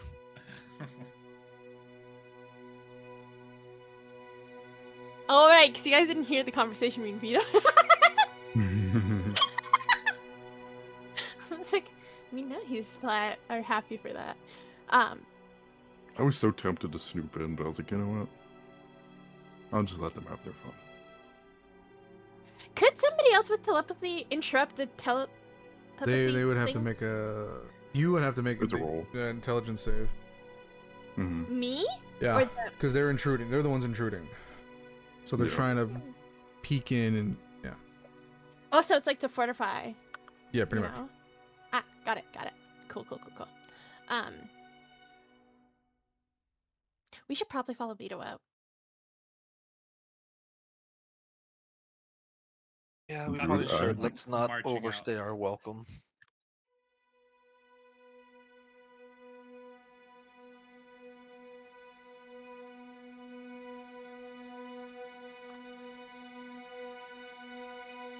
All right. What do you guys do now? As you guys are leaving the Dawn's Manor. How long would you say we were there for? I did quicken it a little bit, but it was, you guys took like, I want to say 20 minutes to get to the Dons, waited outside with the kind of the soldiers and associates for another good 20 to 30, waited inside in the main room another 15, and then the meeting happened, and I want to say that probably took a good 20 to 30 minutes. Vito talked to you guys another 15, 20 minutes. I don't know. Say 3 in the afternoon? 3:30?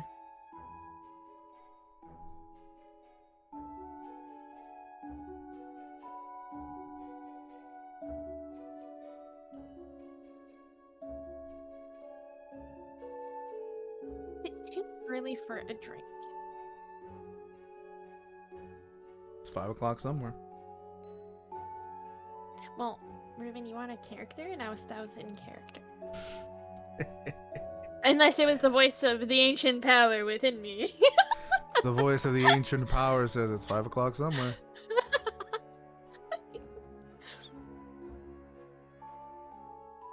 Voice of the ancient alcoholic.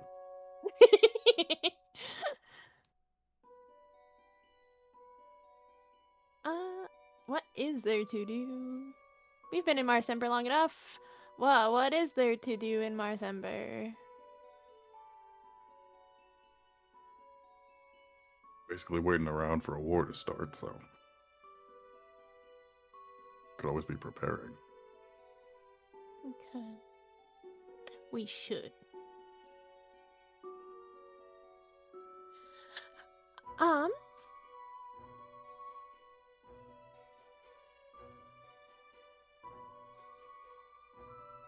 Was this all in character, not player speaking?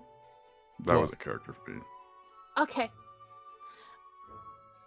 Well, what do you say, Artorias? Should we go help fortify some things? You know, Vito didn't exactly tell me the sector I was going to be looking over was. He just walked away. Well, we could go fortify our favorite places first. AKA the tavern and the bakery. Because if that bakery burns down, I will be mad. And it will be your issue. Oh, we gotta start doing something somewhere, so why not? It was an excuse to get back to the tavern, ain't it?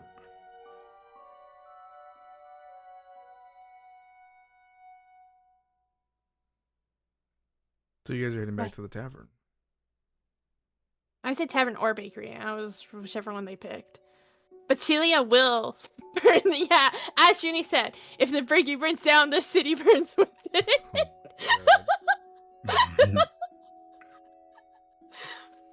Nobody takes away her sweet treats. Works for me. I mean, the sweet treat you didn't even buy this morning. Hey, she's depresso right now. Obviously. You didn't eat her sweet treat. She's depresso.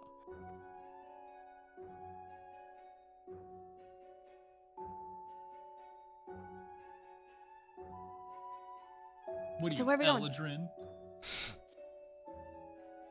No, I'm I forget what type of elf I am. I'm a pallid elf, thank you. I burn or I That is- shine like the moon. And bright like the moon? And bright like a diamond. But maybe I am the moon. We don't know. I am the sun. Anyways, where are we going, team? Hmm.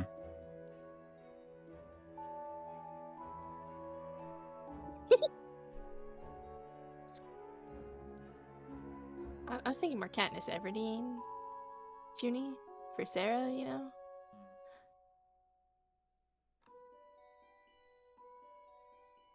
Where are we heading, chat?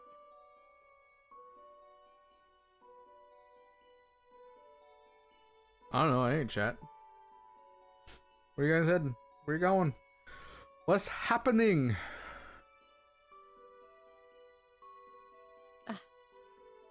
don't exactly know when things are about to happen. This is true. So what would you like to So- do in the meantime? We don't know when things are gonna happen, so probably best to start with making sure our safe space is, well, safe. So probably best to pick wherever to make sure we have a safe place to at least rest. You're not gonna make me reinforce the tavern instead of my bakery, aren't you? Do you want to sleep in the bakery? Maybe. I don't I think bet she's it opposed smells to good. it. It smells good. My name... Character or player talk. My name's Cookie for a reason.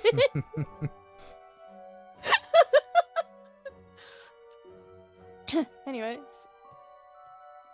Fine. If you want to go to the bakery, we can go check on the bakery. We could also split the party. Oh no. Oh no. That's always a great idea. So we could technically do a 3-on-3. Because I have Sage. And Sage is like a person all by herself.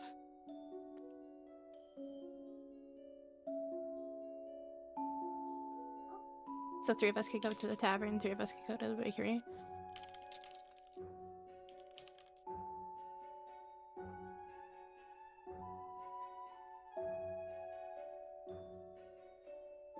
That's what we want to do. Oh, I was waiting for our fearless leader to jump in.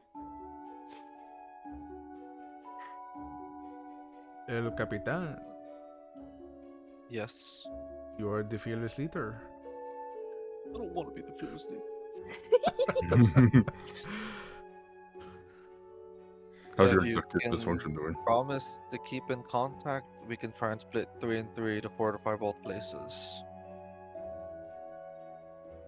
What exactly does fortifying mean in this plan of ours? That I do not know. Probably just ask Gregor, or for me, ask Gregor what we can do to help make the tavern safer. I guess the same for the bakery as well. Ask what we can do to make it safer for over there as well. No. Big proposition here. Tonka goes with you, Artorias, to the tavern. I take Araneth, me and Sage, because I have the Horn of Silent Alarm, and Tonkai has the little collie bracelet thing, so he can zap once if we're needed back over there. That could work. I could also use some magic.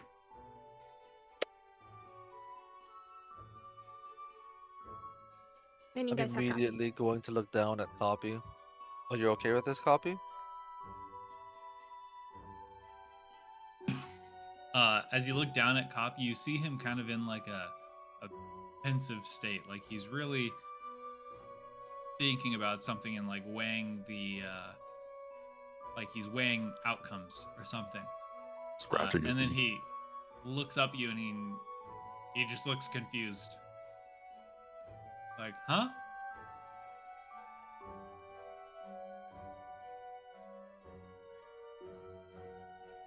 Also, Vento, I messaged you. Oh.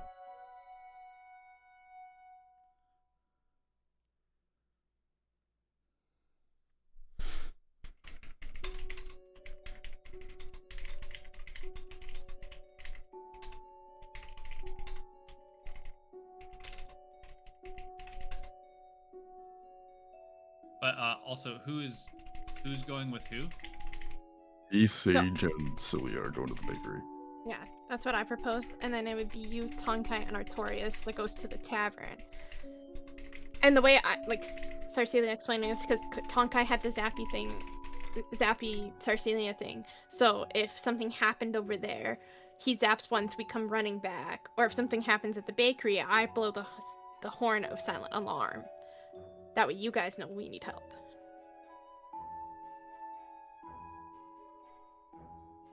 Okay. How long have I been Batman for? The fuck? Full time. Fuck did that? I'm just kidding. I have no idea. I don't think you're Batman. I was I actually. don't remember. Hmm. I remember. Scott I remember will- seeing you with Batman. I don't remember what started. He'll kind of like be kind of stroking his chin with his hand, just thinking, and then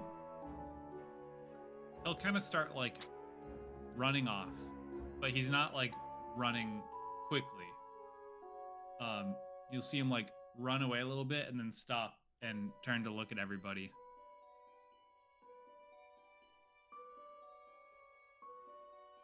And then he'll gesture everyone to follow him. Yes, Cawpy agrees. I think Cawpy's going somewhere else. I'm gonna set Sage down and ask her to be more vigilant than I am, because we all know Sage is. And I will follow Cawpy. Is he like sprinting or anything? No, he's just Okay. He's just gesturing. running ahead of to us, everyone. waiting for us to follow. Well, I guess I'll follow then, since I gotta go with Silly away anyways. Just go see what Cawpy wants.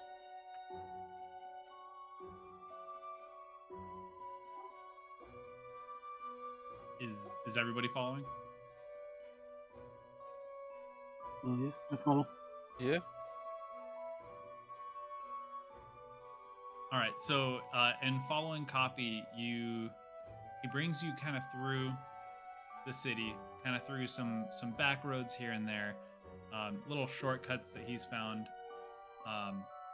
and you come across an old building, and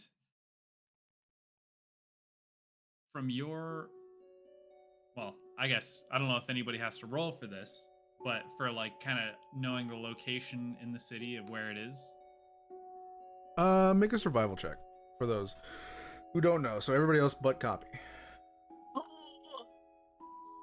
See if maybe if you were paying attention, if you know Survival your check. whereabouts. 7. Nope, that was a 9. 10. 15. Wait, what are we rolling? Survival? Survival. I got a 15. Tonka, I got what'd an you get? 11.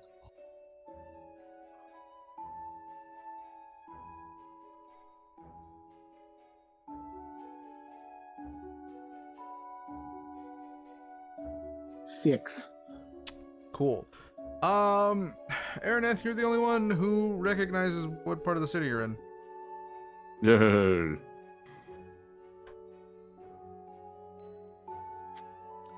And as you follow Cawpy, you come up to this kind of old building, old stone, and along one of the walls of the building, you see a rope hanging down. And Cawpy goes, and he goes up to the rope, and he turns back and looks party, and he kind of grabs the rope and yanks it down, and then it flings him up, kind of carrying him up, kind of like Batman's little gun thing. And I don't know if the party ever saw this, but there's he got a snap reel rope that like kind of Mm-hmm. I do remember tug that. things and tug weight, and he installed it on this building. And you'll see him kind of fly up, holding onto the rope, and he kind of approaches up to a clock tower. And it's up in the air and has a vantage point around the city. Okay. I guess I'll just mention, hey, I recognize this part of the city. And then he'll kind of reel the rope back down for the rest of the party, or I don't know if it could carry everyone. Like I don't remember the force of the thing. That's okay. It's I can strong follow enough to you. carry him. It should, yeah. I'll just start flying up following the rope to get up to Cawpy. I will put on the rope to get up then.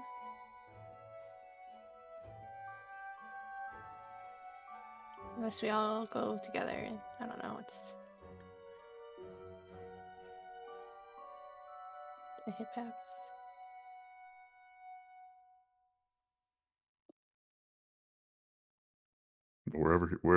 However high up he is, I've started flying up to catch up to him, to get up with him. Okay.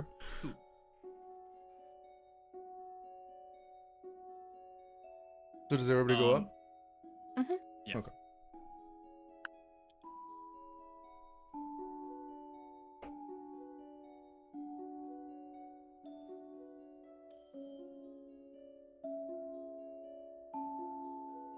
Alright, you guys are now up inside this clock tower hideout. You can see, you have a really good vantage point of the entire city of Marsember up here. Okay.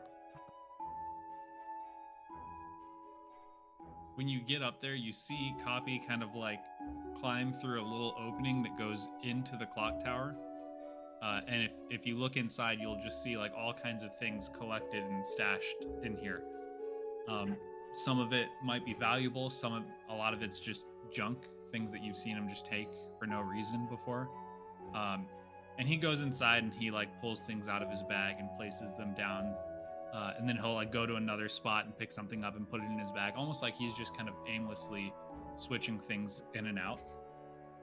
And then he looks at the rest of the party and kind of puts his finger in front of his mouth and makes the like shh gesture to like keep his little place a secret. And then he pulls out his dagger and he makes a little thrust.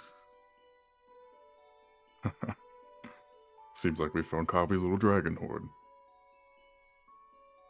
But he'll take you out to like the outer edge of the clock tower and looking over the city and suggesting this as a place to overlook, to like watch out for any kind of disturbances.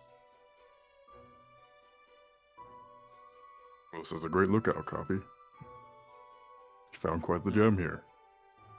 He'll kind of like look up at Artorias and kind of wait for him to comment. Artorias is gonna like kneel in front of him, like ruffle his head feathers. Thank you for showing us and trusting us with your secret place. We will, well, not only I'm sure everyone can agree, we will keep this secret for you. And this seems like it could be a good spot to keep a lookout over the city.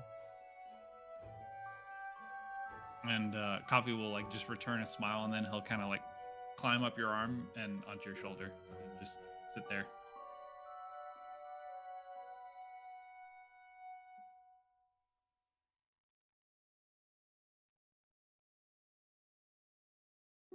Okay, so what do we want to do now that we have this place? I think we make it easier to get up.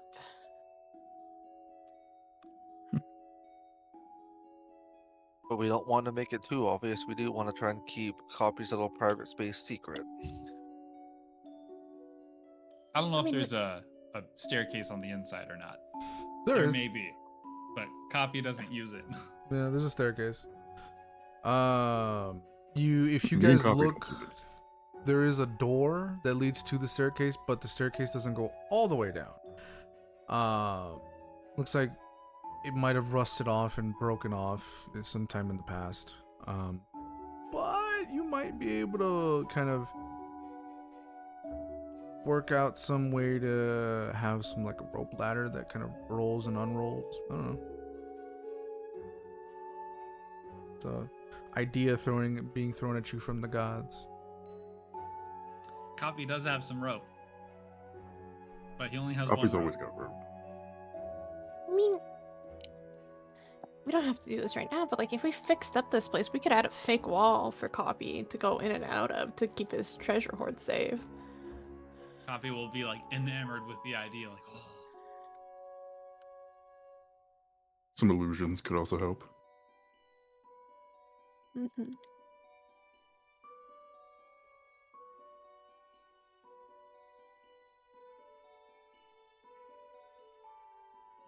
And kind of after like giving the little tour of the place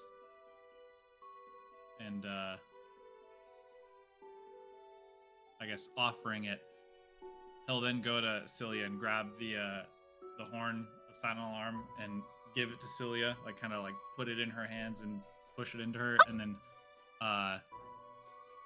he'll go looking for the thing that Artorias is holding, or not Artorias, Tonkai is holding, the zapper, and kind of gesture like the previous plan. So now you want to go to our... He'll The like oth- give a salute and a thumbs up. Okay. Can I see the bakery from where we're at? Yeah. How far away is it? It's 2 Could I buildings guess? down. Oh. And if you look to the other side, the tavern is 1 building that way. So it's literally, Clock Tower is literally almost smack dab in the middle.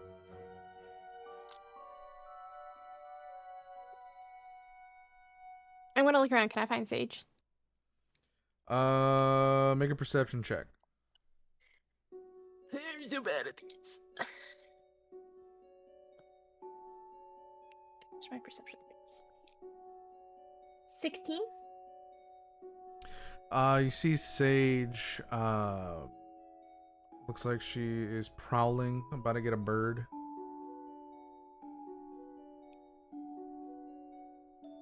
Through our connection, that way it's not out loud. Weren't you supposed to be keeping a better lookout than I am? I am. Unlike you, my senses are 360.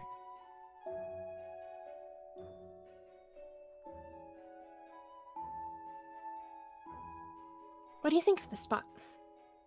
Good vantage point. See her stop for a moment. Could be. Been there before. Need some work.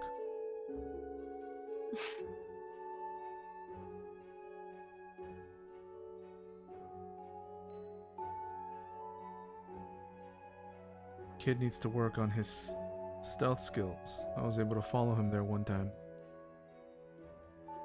When did you follow him? When you all first met. I don't trust as easy as you do.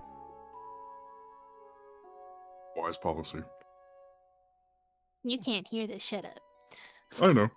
My input.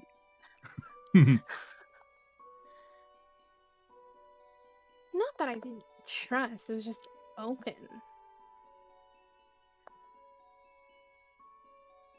Part of getting what you want is letting people think you trust them.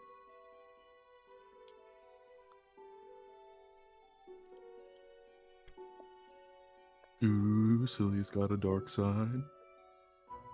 Oh yeah, you weren't here for it. I was like, we've known this. Nope.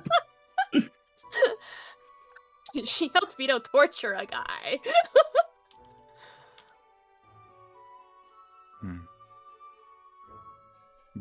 But you don't like Araneth. Wow. I'm just kidding.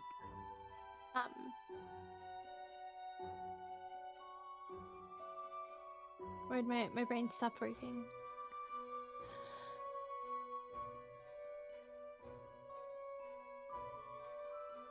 And my brain stopped working. I have no clue where my train of thought was. Future moment.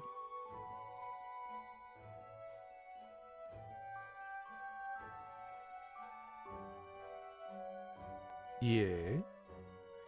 I literally lost my train of thought, bro. It was something about Sage and her. You're trusting people. Oh yeah, her dark side.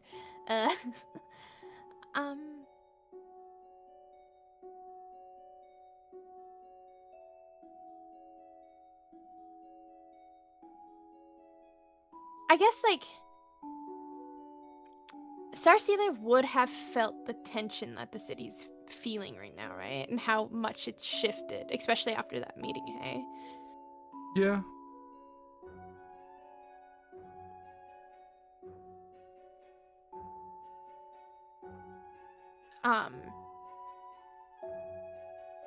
this is going back into her backstory, but like, there was never any wars when she was growing up, hey?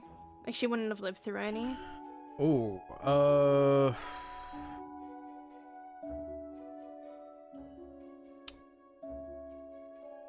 I think it's more of, I don't think your parents let you know about them. There were definitely wars. I don't think they had you concerned about them, though.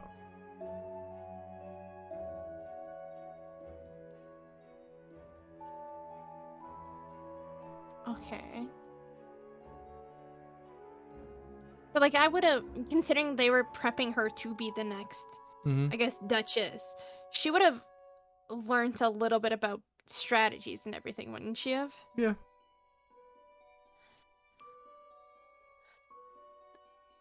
Okay. It's more of you learn from the books instead of seeing the Of horrors seeing of it, war. and that's, yeah. Yeah.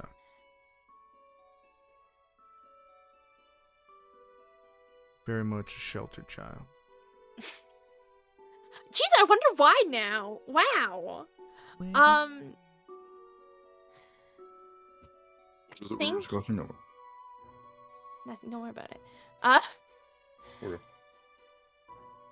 She'll like almost like shift her tone in her brain. Like if Sage can like feel it. It's a lot different getting ready for something versus reading it in a book. It really is. But just prepare yourself for things that the books don't tell you about. Things that, well, the true horrors that they don't write about.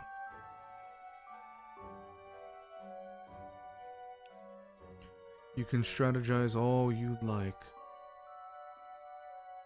but even some of the best strategies fall short of what's actually happening.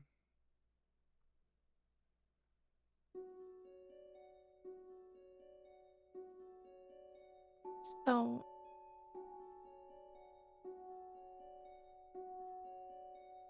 how do I prepare for something like this?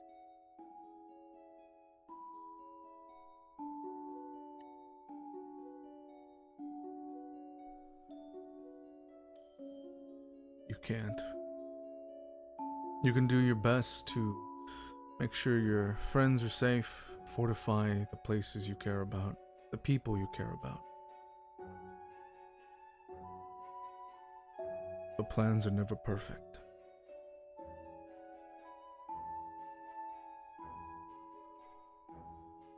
Always prepare for the unexpected.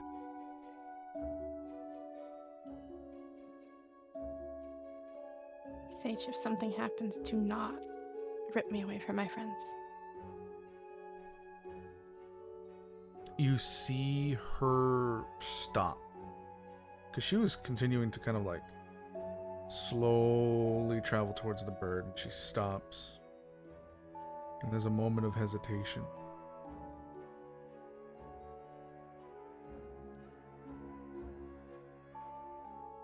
I will do my best,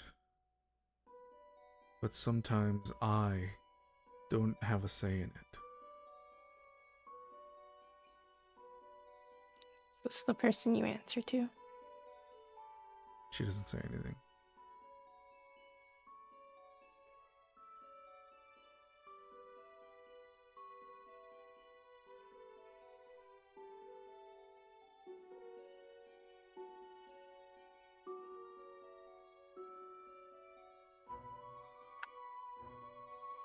Is the bird still there? Yeah.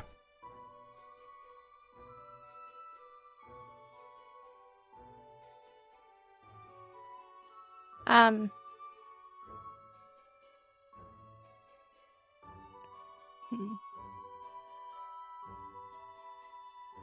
don't want to use.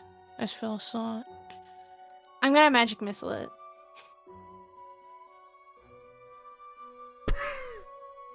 Bird's dead. She's just gonna look up at you like, what the fuck?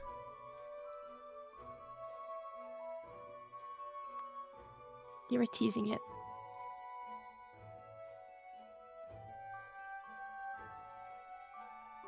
I was being patient. Something that you do not have, which is dangerous.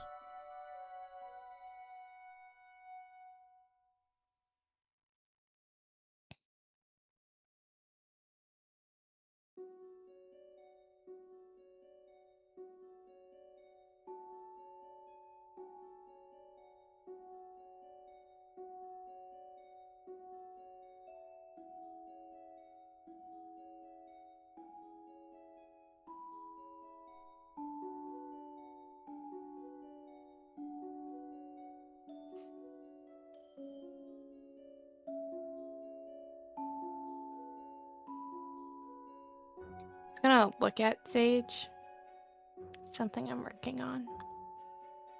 And she's gonna start to like turn to go do their plan. It's like fortifying the two places.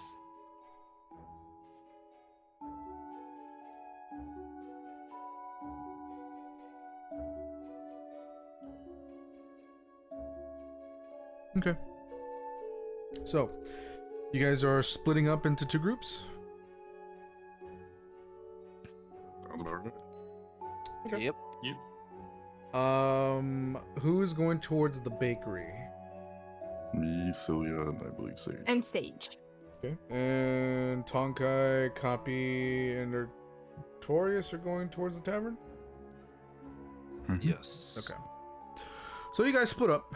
Once you get to the bakery, Tercilia, Araneth, and Sage, you guys notice that Grant has his new hires working to fortify the bakery already. As he kind of hears the door, ring-a-ling, and he looks over. Oh, well, hi. Didn't expect you all back so soon. Did you all want another baked good, or what's going on? We were coming to help fortify, but I see you have help. Oh, yeah, some new associates of the family. They were hired, and then I suggested, hey, I need help at the bakery. So now they're here working with me and helping me fortify. We could use some extra hands if you guys want to help. Only if I get a honey bun at the end of it. Sure.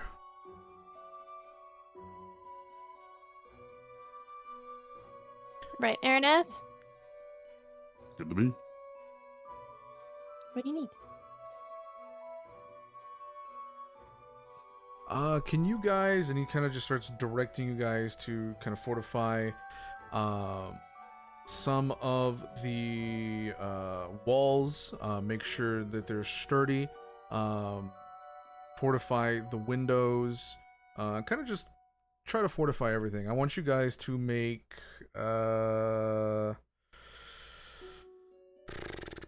survival checks. 3 separate survival checks.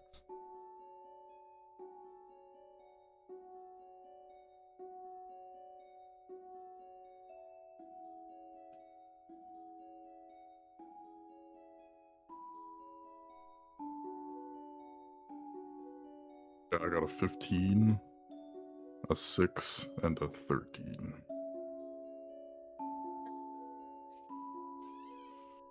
13.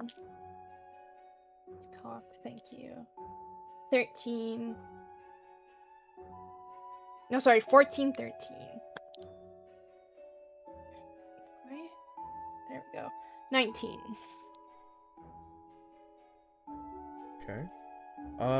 Pretty good. Walls seem fortified. Windows seem fortified.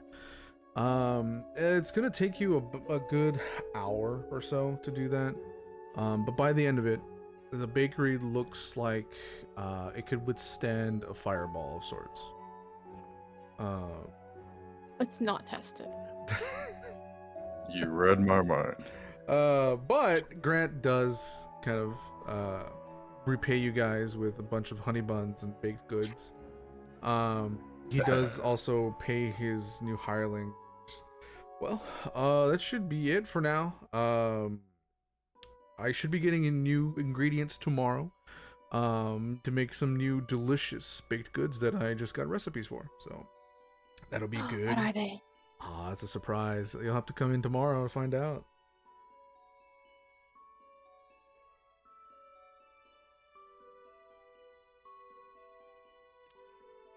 You gonna die. That's exactly what I was thinking. I like grams. No. He took away my grams. You can't take my grams. Well, Araneth will be right. Better still be here when we come back. It's not like I'm going anywhere. We've heard that before.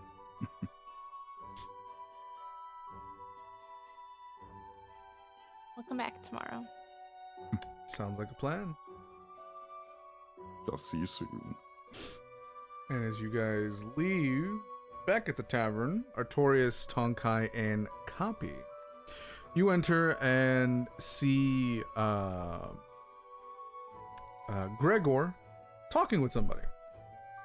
As you see some of his workers kind of trying to start fortifying the tavern itself, and as he kind of looks over, oh, hey, Artorias, Tonkai and Cawpy, welcome in, welcome in. I don't know if y'all have met Brondar, the owner of the other tavern in town, the Laughing Eel. You guys remember from like the very beginning, one of the first few sessions. Yep, totally. Yeah. Brondar is gonna look over. Hi, how you doing? It's been a minute. Y'all stepped in once and just never came back.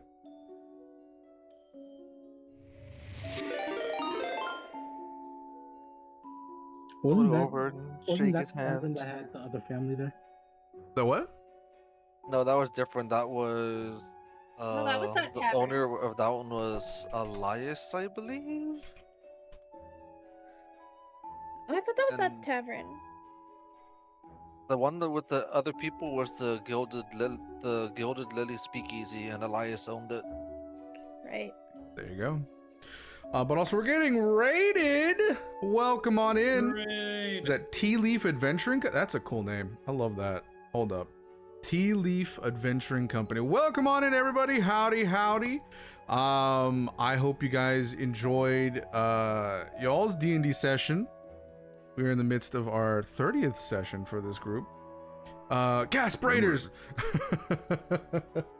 But welcome on in. I hope you guys enjoy your stay here. My name is Cruz Vento. I'm a voice actor, tiefling PNG tuber, singer, and variety streamer, as well as dungeon master. But welcome on in. Our party members are fortifying some of their favorite merchant buildings in Marsember, in lieu of a possible attack from another family. Kind of Or families. or families. That's true. Kind of catching you up on the story a little bit. They are a part of a mafia family. They joined at the beginning of the campaign, and they are kind of fighting two other families. That makes any sense? I'm not selling this, am I? Thank you doing for the great, sweetie. bits. Howdy, howdy. But again, thank you for the raid.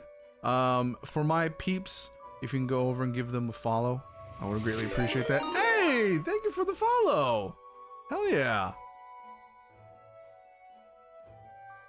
I lost my train of thought. Tonkai, what did you say before? What was the information that you had? Oh, I think I was just confirming that that other tavern was the one with the other family, but we addressed that. Yes. Yeah, that's right. Yeah. But yeah, so you all have met him before. I think it was just like a brief kind of in talk and then out. But he's here kind of conversing with Gregor.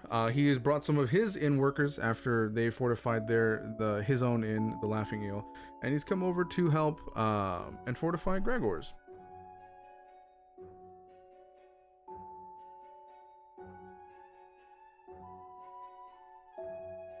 What kind of like fortifications are they doing? Are they like putting like boards up against things? Or You anything like that? you see some of them putting up boards like on the windows. You see them fortifying some of the beams, wrapping around some like steel, like almost like a coating on them, possibly made by the resident blacksmith in Marsember.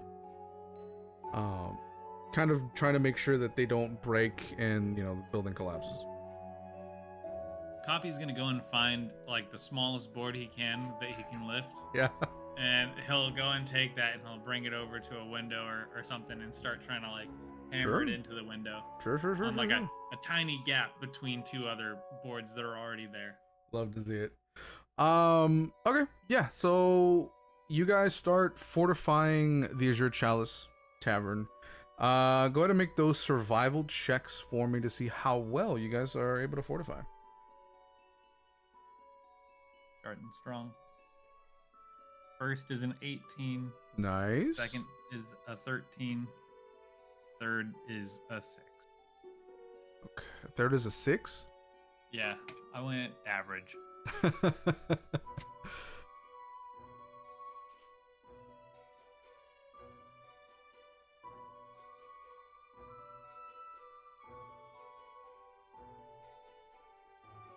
Tonkai had a 18, Mm-hmm. a 4, and then a natural 20 for a 22. Nice. All right. And Artorias? Artorias got a 10, a natural 20 for a 21, Oh shit. Okay. and a 17. Okay. Okay. You guys are able to fortify the tavern as best as you can. There were some instances, like in Cawpy's case, you started losing steam, couldn't carry that last aboard. But we'll say Artorias was able to help you. Artorias, you were confused at the beginning. You didn't know where you needed help, so you tried picking something up, kind of tripped a little bit and dropped it, making a dent in the floorboards. But yeah, after that, you guys were able to just fortify the tavern. It's looking secure. It's looking like it could withstand maybe 2 or 3 fireballs. Let's go. We made a fortress. I wouldn't go that far. Easy. Our job here is done. We don't even have to protect anything.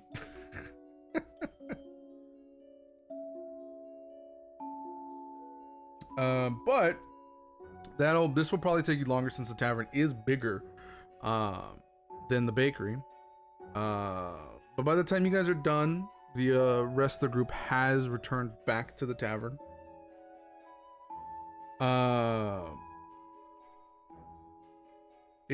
I'm gonna say it's like 7:30-ish at night now. Gregor kind of provides you guys with drinks and food on the house for helping secure the tavern. But what are you guys doing now? It's nighttime.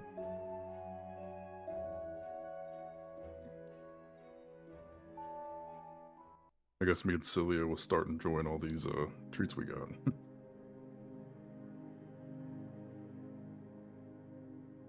You know, the second that treat box opens, Cawpy's running over things. Yup. Me and Celia just walk in carrying a bunch of treats. Roll perception. Just open the bag, don't say anything. Okay.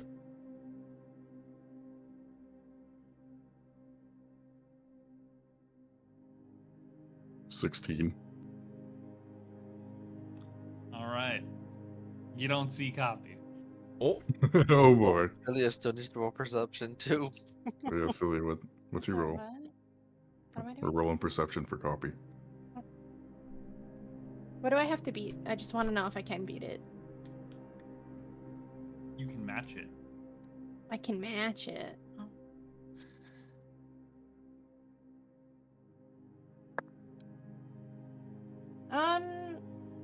That's a nat 19 Ooh, for a 23. 23. You don't see Cawpy. Damn. It was a 24. Ow. Full perception again. Close. Oh, Me? Alrighty. yeah, both of you. 19. It's not terrible, not great. Ow. 17. Celia doesn't see, but Araneth does see Cawpy's hand slipping into the boxes and pulling out honey buns for himself. Celia, you just see them suddenly missing. And Cawpy's just kind of like sitting behind the two of you, nibbling on them. Don't worry, Cawpy. We were gonna give them to you anyways. You'll see him like just nod behind you.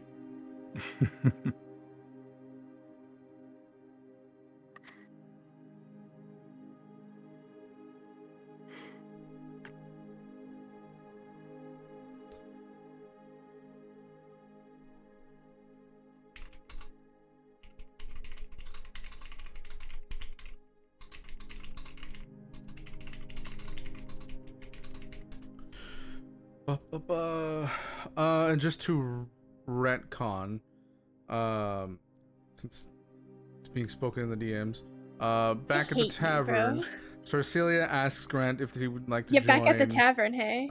Join for dinner. He declines only because he has some other things to do to prepare just in case. The tavern, though. What The about bakery. What? Pretty sure You said said the tavern. She asked him Oh, at the bakery. My bad. Yes, bakery. My bad. Sorry. Yes, at the bakery. We're retconning it. At the bakery, Cecilia asks Grant if he would like to join y'all for supper. He declines. He has other things to do, unfortunately, that he needs to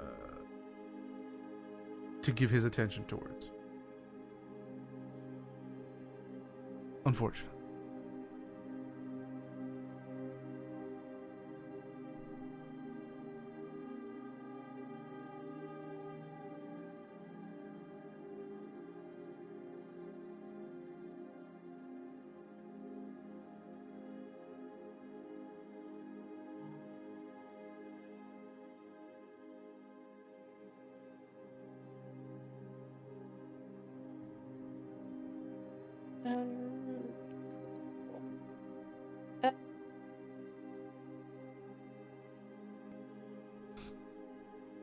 So now you guys are sitting for dinner,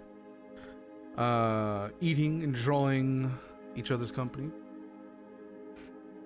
You guys discuss anything, or what's going on now?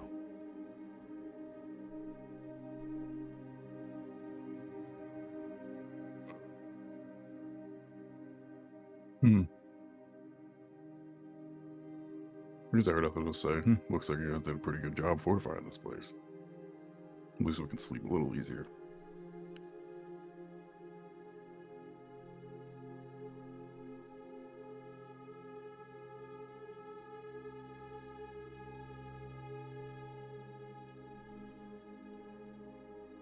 You start seeing other people kind of walk into the tavern. Some of the regulars, some people you know, they kind of wave, and you guys might wave back politely. Who knows? They start drinking, dancing, just enjoying the evening. As Cercelia is finishing up her supper, she's gonna pull out her lyre and strum the chord that Autumn would always play. Sure. And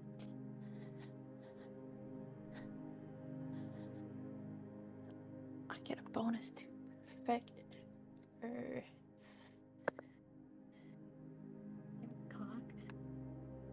Okay, 25 plus 2, 27 on my performance. Perform the heck out of that lyre. People start dancing to the rhythm. of what you're playing, enjoying the music. You even see some people who are already drunk, just absentmindedly tossing you coins. I will say you probably make 45 gold. Wow. Hell yeah. Let's go. Sheila needs to play more, guys. What the fuck are we doing? Araneth will be a little surprised, but like, oh, didn't know you knew how to play.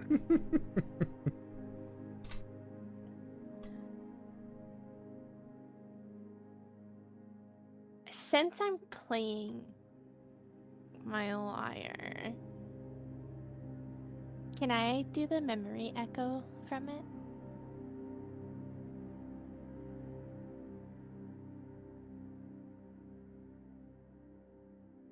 Memory echo. And Sure.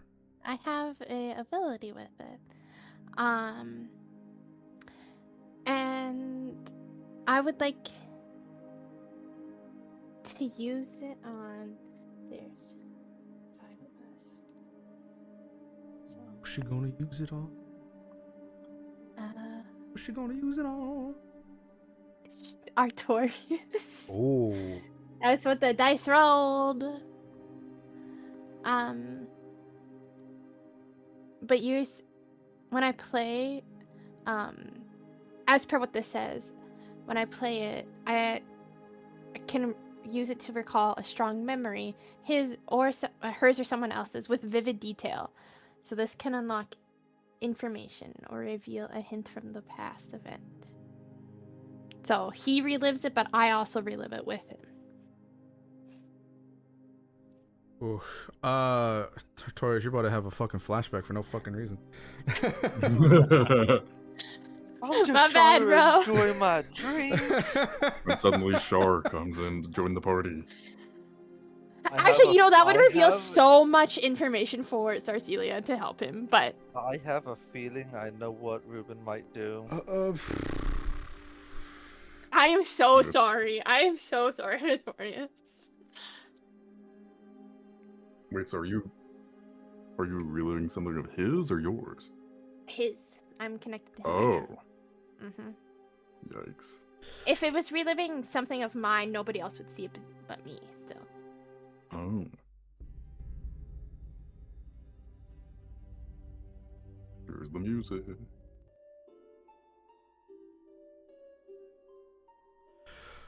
Sarcelia, as you pluck the strings of the lyre, the note hangs in the air longer than it should. The tavern, the room, the world fades around you. Cold. That is the first sensation you feel. Cold rain against armor. Cold stone beneath weary boots. Cold wind carrying the scent of pine and distant smoke. You find yourself standing upon a lonely hillside beneath the moonless sky. The world is painted in shades of gray. Silent. Still. And there, kneeling in the mud, is Artorias, alone. His armor is battered, his cloak torn, blood stains his gauntlets. Not all of it is his own. In his hands rests a raven, small, broken, dying. You feel the memory's emotion wash over you. It's not anger, not fear, not grief, but failure.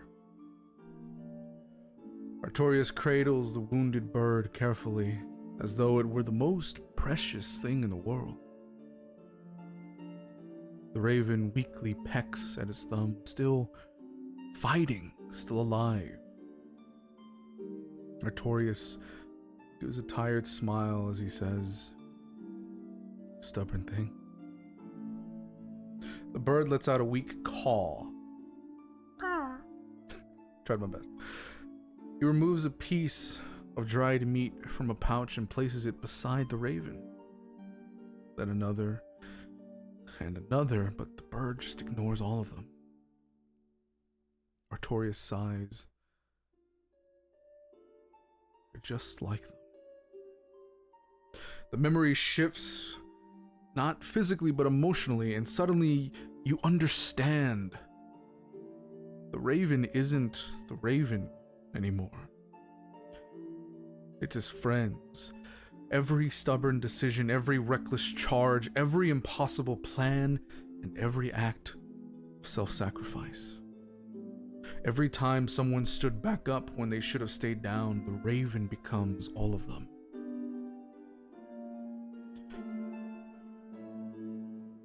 Artorias gently places a hand over the creature.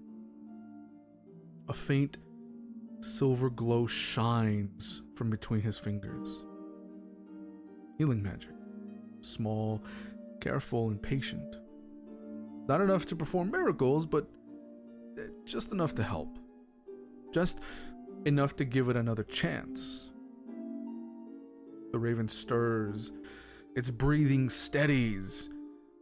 And for the first time since the memory began, Artorias relaxes. Not because he won, not because he succeeded, but because the raven is still alive. The memory swells one final time, and you feel the truth buried at its center. The thing Artorias would never say aloud.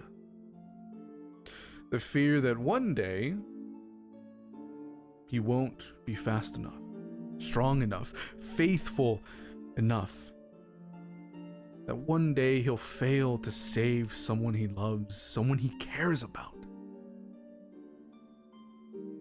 The raven spreads its wings, takes flight, disappearing into the darkness.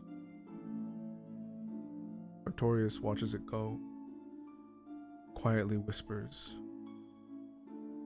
"Come back alive." The memory shatters, the final note of the lyre fades, and Cercilia finds herself back in the present, staring daggers at Artorias, to which Artorias is just kind of mid-bite going, Wouldn't be staring daggers, bro.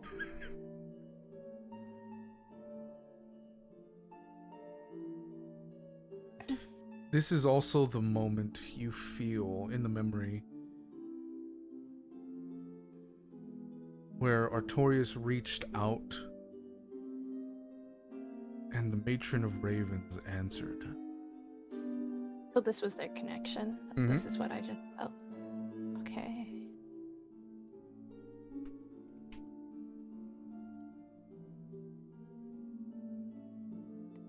Do I surmise that that was the first time they've connected? Yes.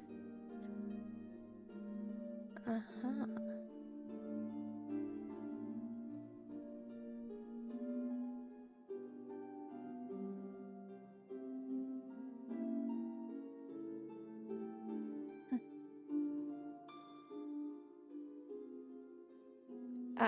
In Artorias' mind, you okay?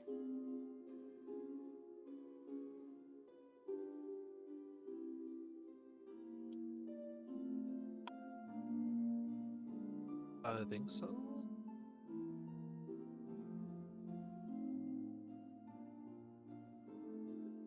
Okay.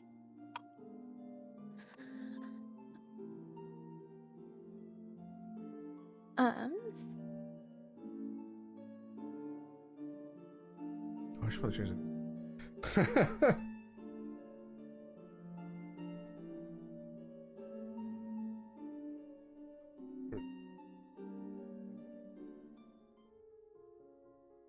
Sure. I guess after I play that song and all these people are giving me, I'll put down Mhm. my lyre.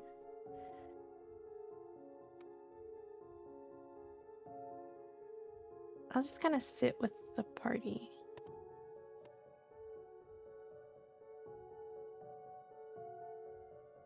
Sure. I don't like this music. I couldn't find the other one. I'm sorry. This is just night. It's called Nocturne. All right. Fuck. Guess once Arcelius sits down, Oh. Araneth will look at her like, oh, I didn't know that you There you go. didn't know you appreciated music. I grew up on playing the lyre. Should have seen us when we first joined the family. Me, Autumn, and another friend really tore up the Dawn's house. It was one hell of a show that you missed that day. Seems I missed a lot.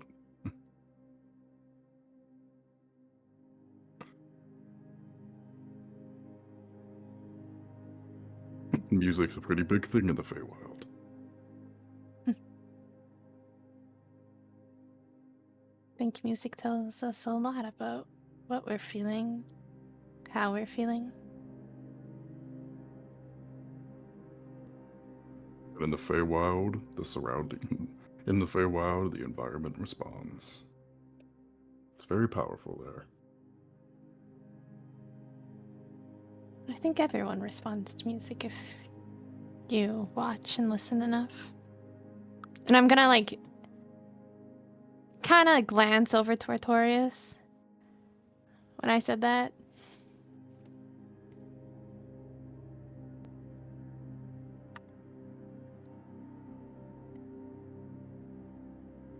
Also, quick interjection, Ruben. Did we notice any change in Celia's face as she came back from a memory / coming back to sit with the party?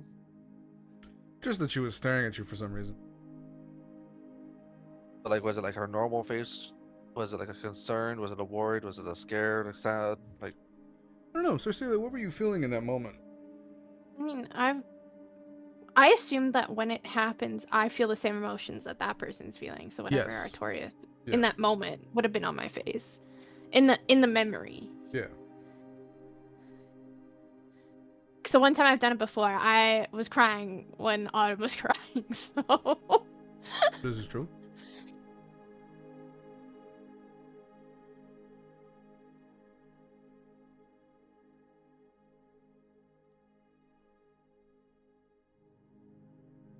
At the end, relief, I guess, at the Raven being alive, having that connection now with the matron. Yeah. Hopeful, sad, but deeply human.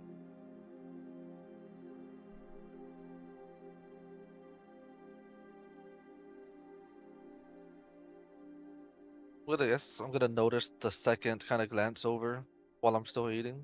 Is there something wrong? That's the second time you've just glanced. no. I'm gonna connect it in, like in your head. Just know we made the right choice as our leader now.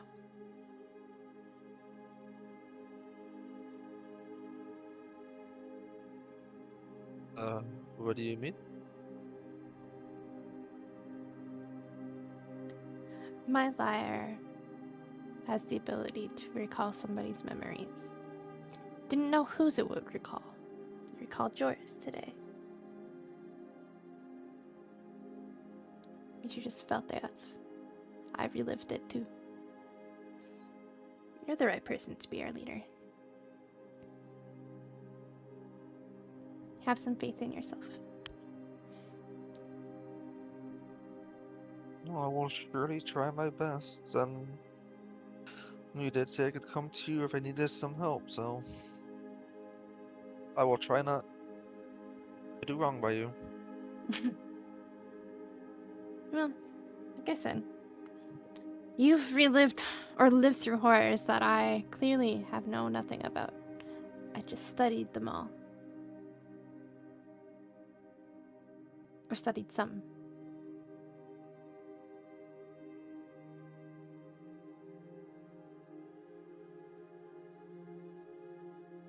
Well, it surely is an interesting musical instrument you carry with you.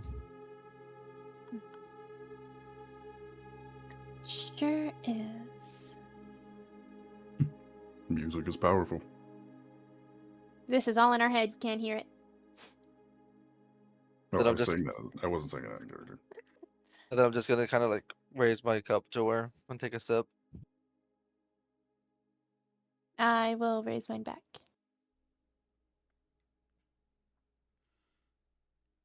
You hear a drunkard in the back, here, and collapses to the ground. Have One you of been these keeping days, your this man will be quiet. Have I what? Have you been keeping your eye on your lyre? I mean, it is actively in my hand, No, you said you set it down.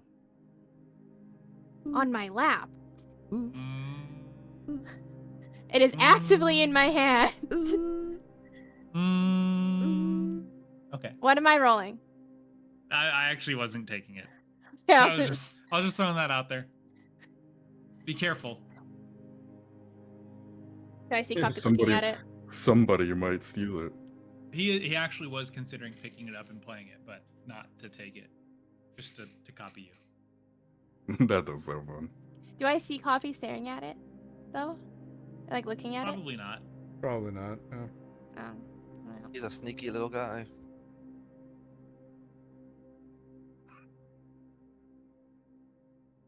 Um,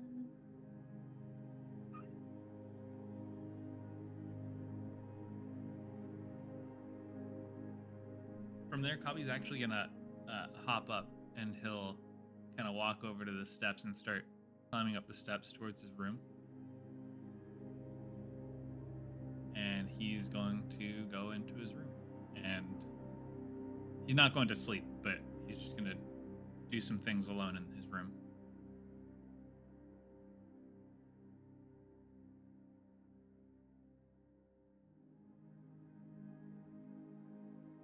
Okay. As the night continues on, I'm going to assume you guys just slowly drift off to your individual rooms.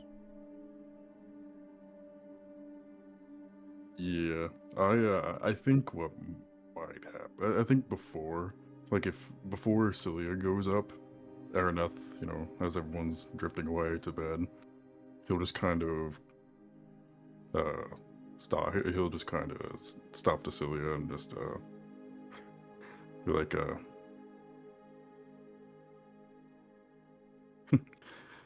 we've built one hell of a little family here. I was gonna say, Cecilia's gonna go see if she can chat to some other people. Oh, that's She's in a chatty mood. Anybody look friendly?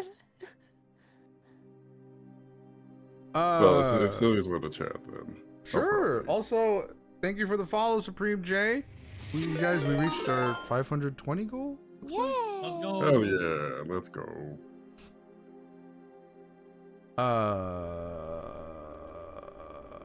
Okay, so what just happened? Looks friendly. Cecilia wants to go meet new friends. Meet new people. Anybody look friendly?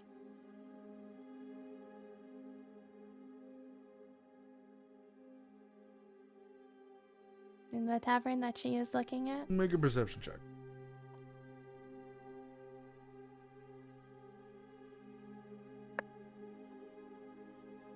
— 15.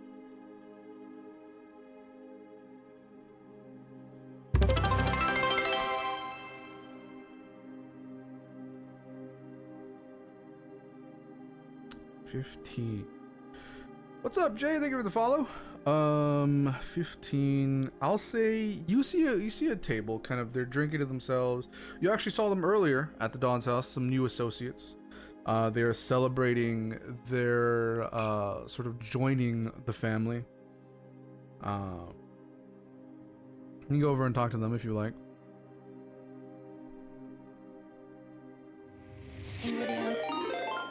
She will, but I just want to know if there was anybody else. With a 15, everybody else seems like either they're alone and drunk and just want to be by themselves, or they're unconscious. These two seem very lively and kind of very friendly. Clueless Khalil, thank you for the follow. Cool. How you said there was 2 of them? Yeah, there's 2 of them at a table. One of them is a halfling. He has kind of swept back hair and tied into a ponytail, sort of like sideburns. The other one is a half orc, bald but has a beard, and he has a tusk piercing.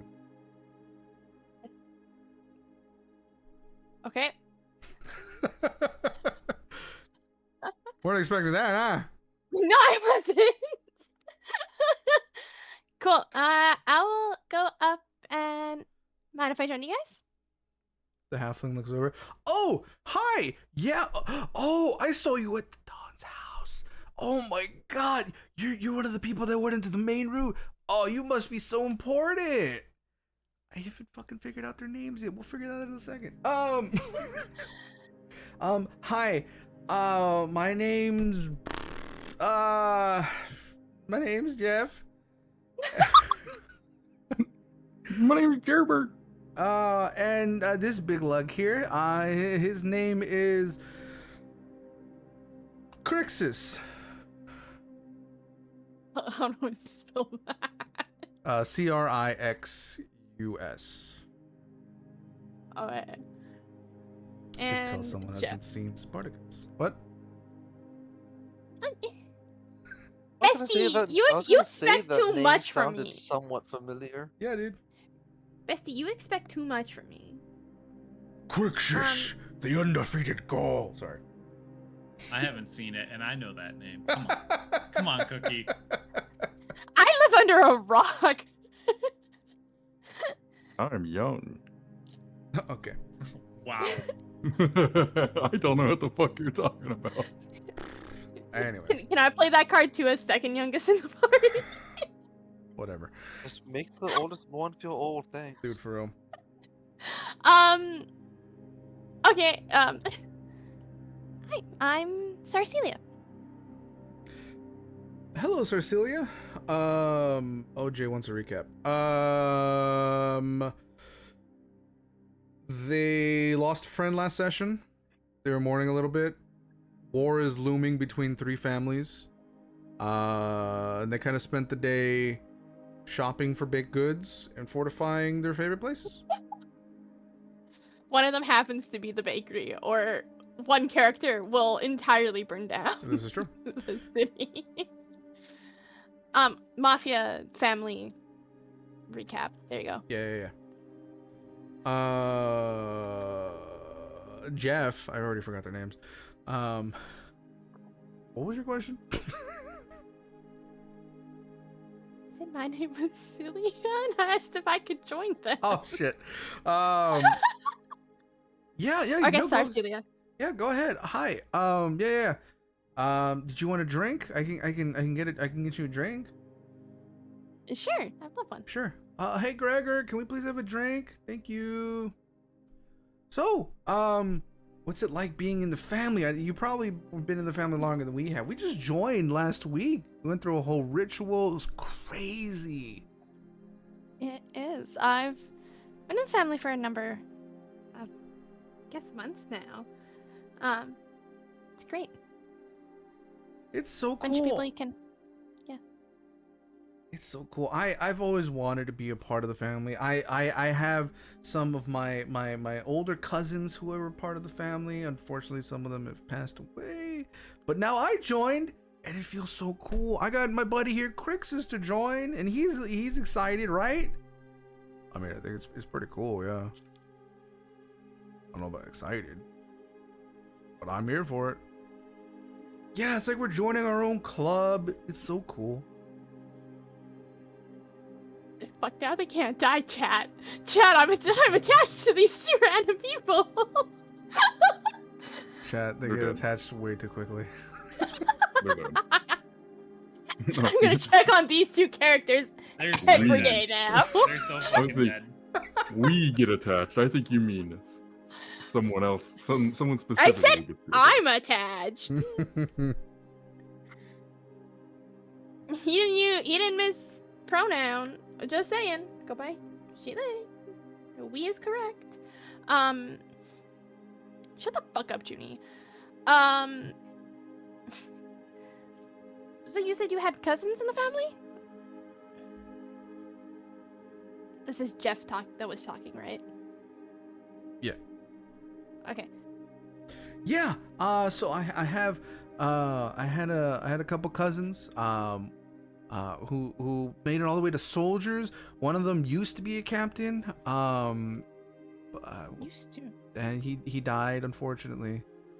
We don't know what happened. I never found out. But I just remember Vito coming to my house and just giving me the bad news. It was a really sad day. But now we're in the family and we can help. So I'm excited. Does For Jeff Ruben, look that better familiar not in be any way? one of Tiny or the other one's relatives, Ruben. He better not fucking be. Well, no, he's a halfling, so he wouldn't be tiny. Because Tiny... Wasn't Tiny, Tiny was a He's giant. a little smaller than yeah. And that. Oh, wait. Tony was a half-orc, right? Mm-hmm. Yeah. They're... Yeah. So it wouldn't be. Shouldn't be. Okay, does Jeff look familiar? Like, have I seen Jeff's family? No. Okay. Cool. That's fine. And then Crixus will kind of speak up. Yeah, I had a family member in the Valdoro family too. He also recently just passed. So, you know. But Does hey, he look familiar? keep it in the family, you know. No! Does Crixus look familiar? Yeah. To Tony? Oh yeah. No!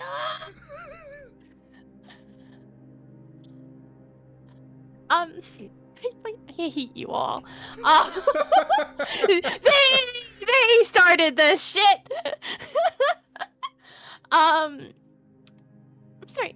You just look kind of familiar. Your cousin wasn't Tony by chance, was it? Oh yeah, he was. You knew him? He's one of my first friends in the family. Oh, well, it's good to hear that he made some friends. Do you know how he passed? They didn't tell me. I don't, unfortunately. Oh, well, would have liked some closure, I guess. Anyways, takes a swig of his drink. Some scary news, right? About what's happening. Just doubling the guard. Think we're about to go to war or something. Feels like something's brewing.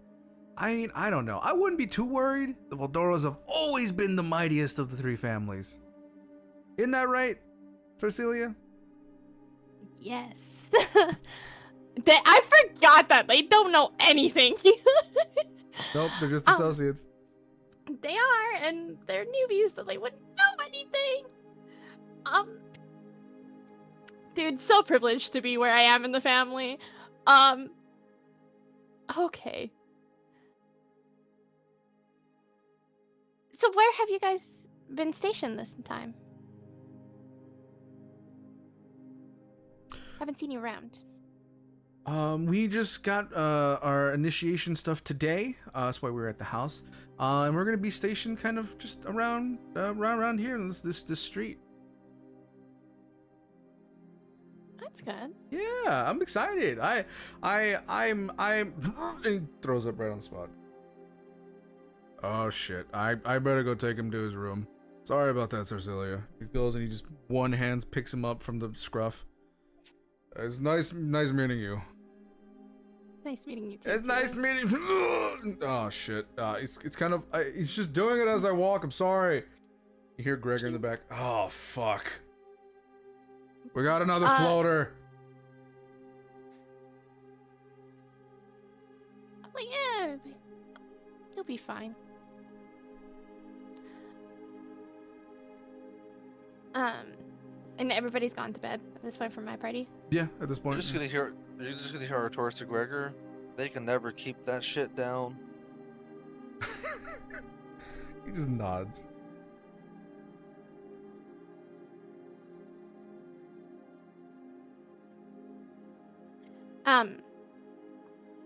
What was on the table, I pressed digitation away. Okay. Just to help a little bit.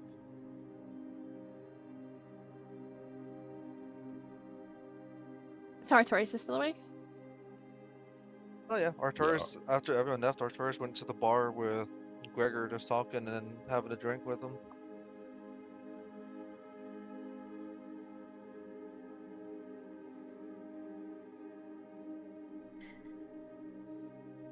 What you guys do? Tristan will come sit next to Artorias. Okay. And she is going to study your face a little bit.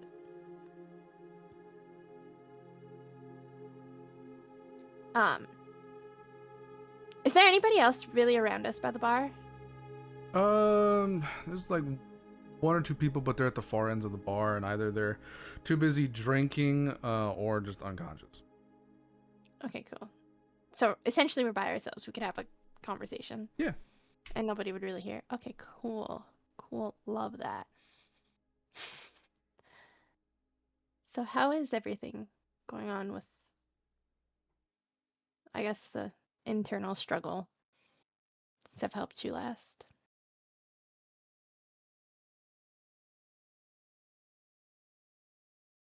It's been a little too quiet. And I do not know if that's relieving or terrifying.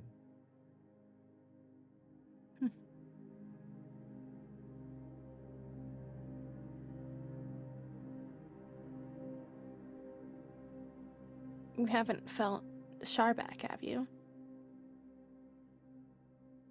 I haven't felt anything since we came back from Barovia. Since Barovia. What were you feeling in Barovia? I mean, I kind of did just drop in front of everybody. Yes.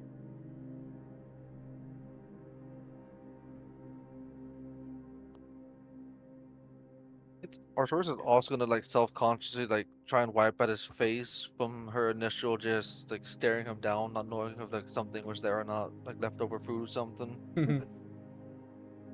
Oh, no. Sorry, I was trying to get a read on how you were doing.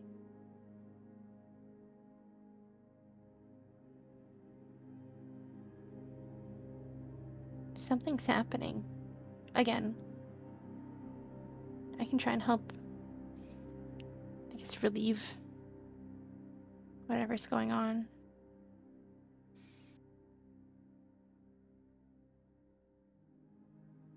At the moment, I don't feel anything. Everything's just been quiet.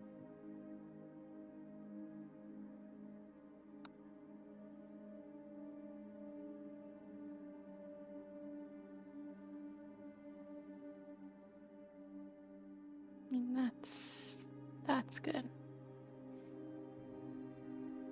And I don't know if it would exactly be safe for you to try and peer inside like you did with Autumn. Why do you say that?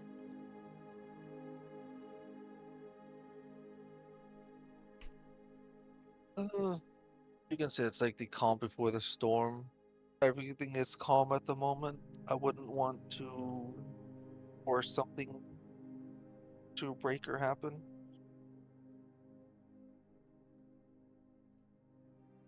Fair. And if something goes wrong, I don't think the tavern will appreciate someone yelling at the top of their lungs this late.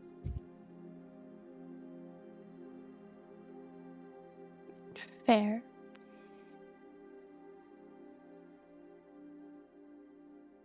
Well, I won't peer inside your head unless you ask me to.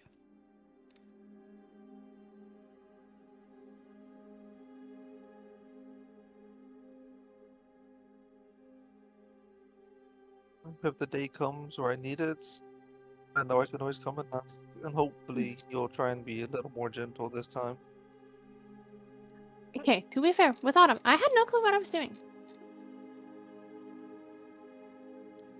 At least I know what I'm navigating for. With us. Like here, you know?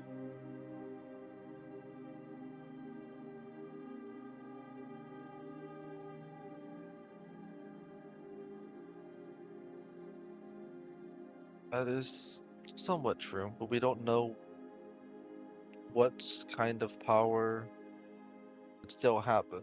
That is still unknown.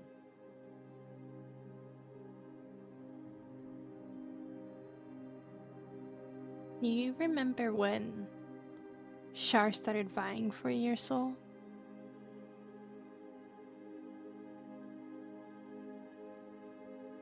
I remember when that happened, Ruben. I honestly don't.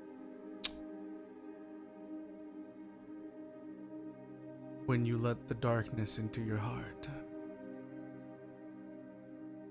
When the murders took place.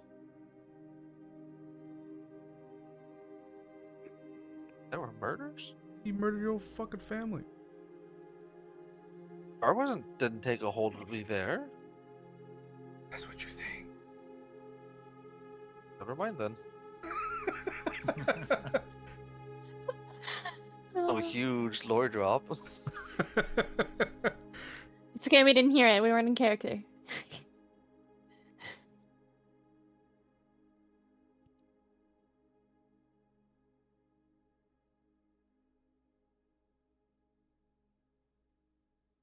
But then I'm gonna assume yes, I do know when Char let herself in. I would say you think you know. In your mind, you're going to assume it was when your brother.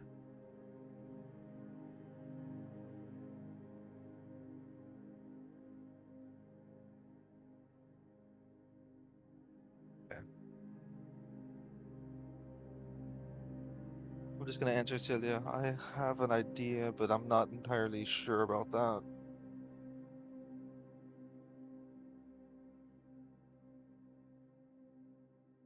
Can I ask what happened? You don't have to talk about it if you don't want to. Just might help figure out what's happening in there. That would possibly be a conversation for another time when we're not at War Store. Fair.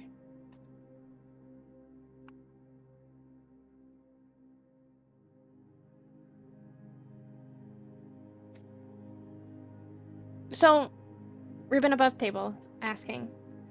Vito essentially confirmed that Artorias is their commanding officer, right? El Capitan. So yeah. Yeah. Cool. I'm gonna connect to Sage really quick. Sure. Sage, I'm gonna tell Artorias.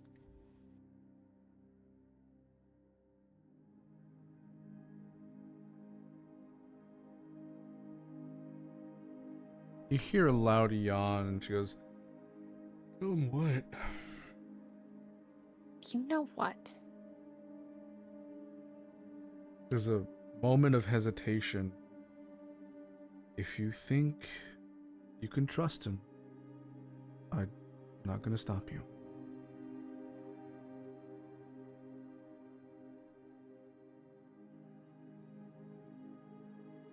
I trust him.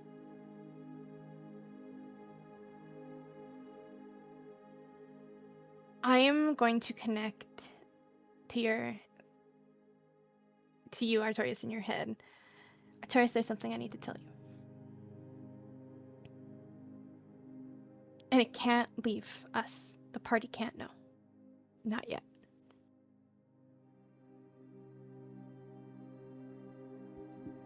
Like, you're gonna notice, like, my ears... Or I'm gonna, like, eventually perk up knowing it's, like, a private conversation. Hey, more secrets. Alright. I told Vito, but as Vito's no longer our captain, this is now something you get to know. I am the reincarnation of an old god. And I don't have sometimes full control of my powers. I'm still learning what my powers are.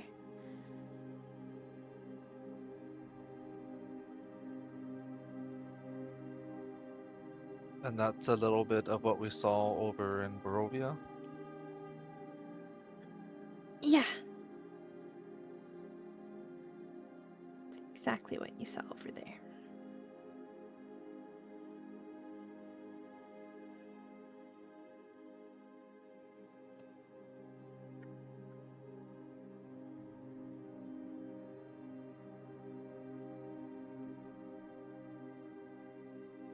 Seeing as you're being honest and open with me, I feel like I need to be open and come clean with you too. Okay.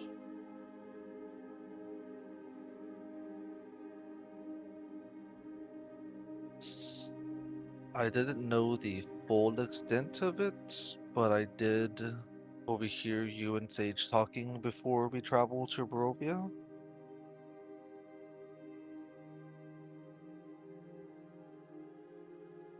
Oh.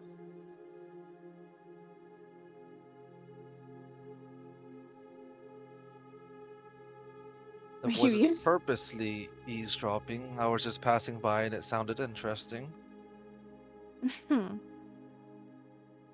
Note to self, have my conversations with Sage in our brains. Telepathy.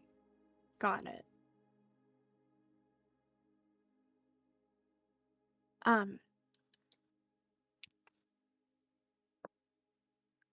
I don't know what will happen if I guess when I connect with my full power.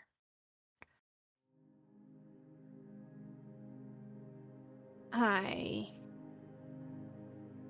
could completely change who I am.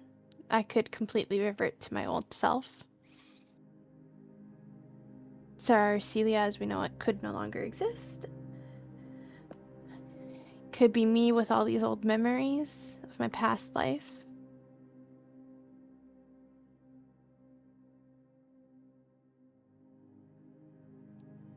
I don't know.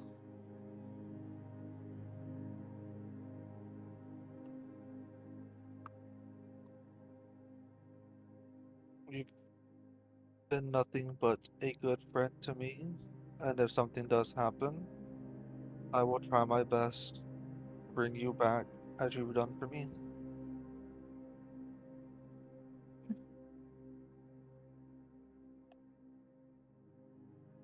I would appreciate that a lot. Do I know how many things or how much alcohol Artorias has consumed? Probably a lot. Okay. I'm gonna use retrieve to bring a pitcher of water towards us. And I'm gonna pour him a glass of water. Kind of just stare at him and then glance down at it and back up to him. Sure. Oh, you don't have to worry about that. I'm just gonna raise my hand, you're gonna see it glowing. I can cure the hangover in a jam I choose. It's not always gonna be a liability.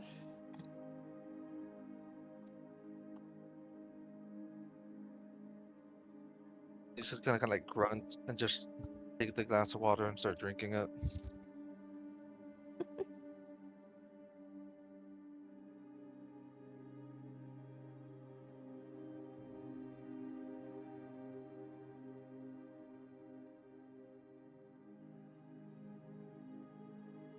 We found ourselves in a mess, haven't we, Artorias?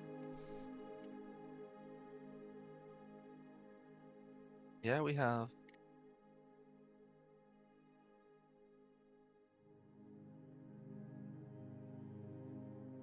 As I say that, I was gonna instinctively try and reach for the cup of wine, but I'll just take another sip of water instead. Okay.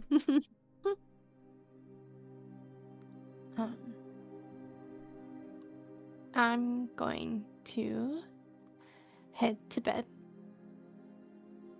You don't stay up too much longer, okay?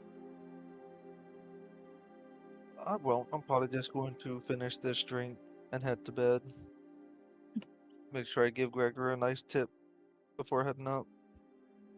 Or putting up with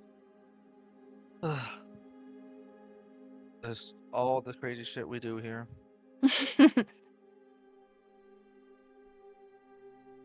That's fair. Some sleep. And she'll head up to bed. Sure. You head up to bed. Artorias, you head up a little after, correct?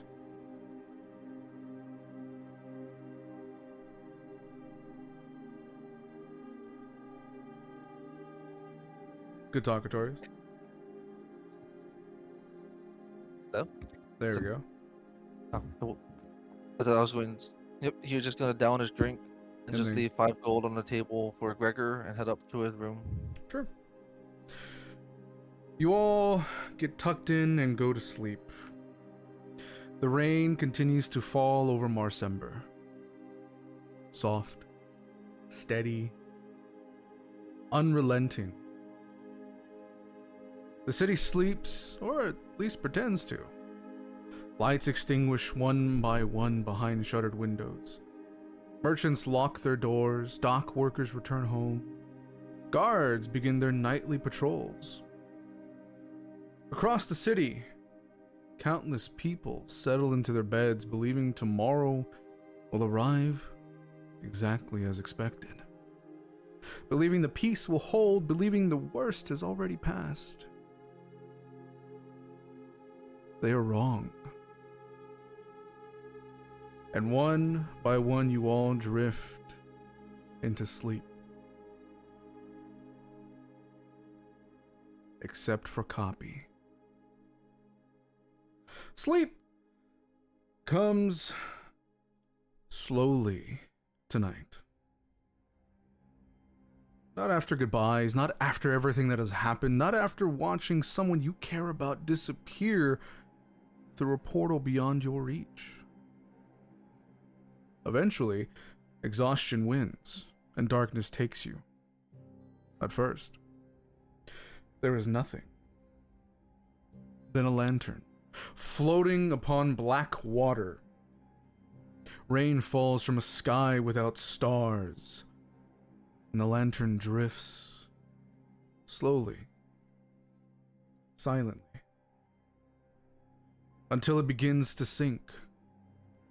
A familiar voice speaks. The stranger, the older version of yourself. Except something is wrong. For the first time, he looks afraid. Not mysterious, not confident, not amused. Afraid. His clothes are torn, his breathing ragged, and somewhere behind him, you hear screaming. Firelight flickers against falling rain. The outline of a city burns in the darkness. The stranger grabs your shoulders hard, and he says, "Wake up!" The image flickers. Blood, a body, a scream, another flash. More fire, more rain, more blood. "Wake up!" His voice cracks. "They're too early." The vision trembles, breaking apart. You see shadows moving through alleys. Steel flashing, lanterns falling. Then, "Wake up!" The dream shatters. Cawpy, your eyes snap open. The tavern is dark. Silent. Then a glow. The Valdoro ring upon your hand begins to shine. Once. Twice. Then continuously. Emergency. Moments later, another ring illuminates. Then another. And then another. Throughout the tavern, throughout the city, every Valdoro ring begins to glow. Something is wrong. Very wrong. Far from the harbor, far from the taverns, far from the warmth of home, a woman stands alone within a candlelit sanctuary. Conciliere Madre Amara slowly opens an ancient tome stained with age and blood. She begins to speak, her voice calm, measured, almost gentle. Ask, Lord of Shadows. Grant Valemore turns the sign on the Crust and Cradle Bakery from open to closed. A fresh blueberry pie cools upon the counter. A bell rings above the door. Grant looks up. A smile begins to form, as though he recognizes whoever has entered. Outside, rain taps softly against the windows. Then, brilliant flash erupts from within the bakery, bright enough to illuminate the street. Then darkness returns. Keeper of secrets. Marco, Little Iron Valdoro walks through the rain. A loaf of bread tucked beneath one arm. Someone is waiting for him at home. And for a brief moment he smiles. A shadow separates itself from an alley wall. Steel flashes. Marco disappears into darkness. The loaf of bread tumbles into the gutter. Master of hidden paths. Brondor's stone gut locks the doors of the Laughing Eel. A figure is already inside, waiting. The lanterns extinguish, one by one, and the Laughing Eel falls silent. Let those who walk unseen. Donato Ironhook laughs loudly inside a gambling hall. Then a crossbow bolt tears through his throat.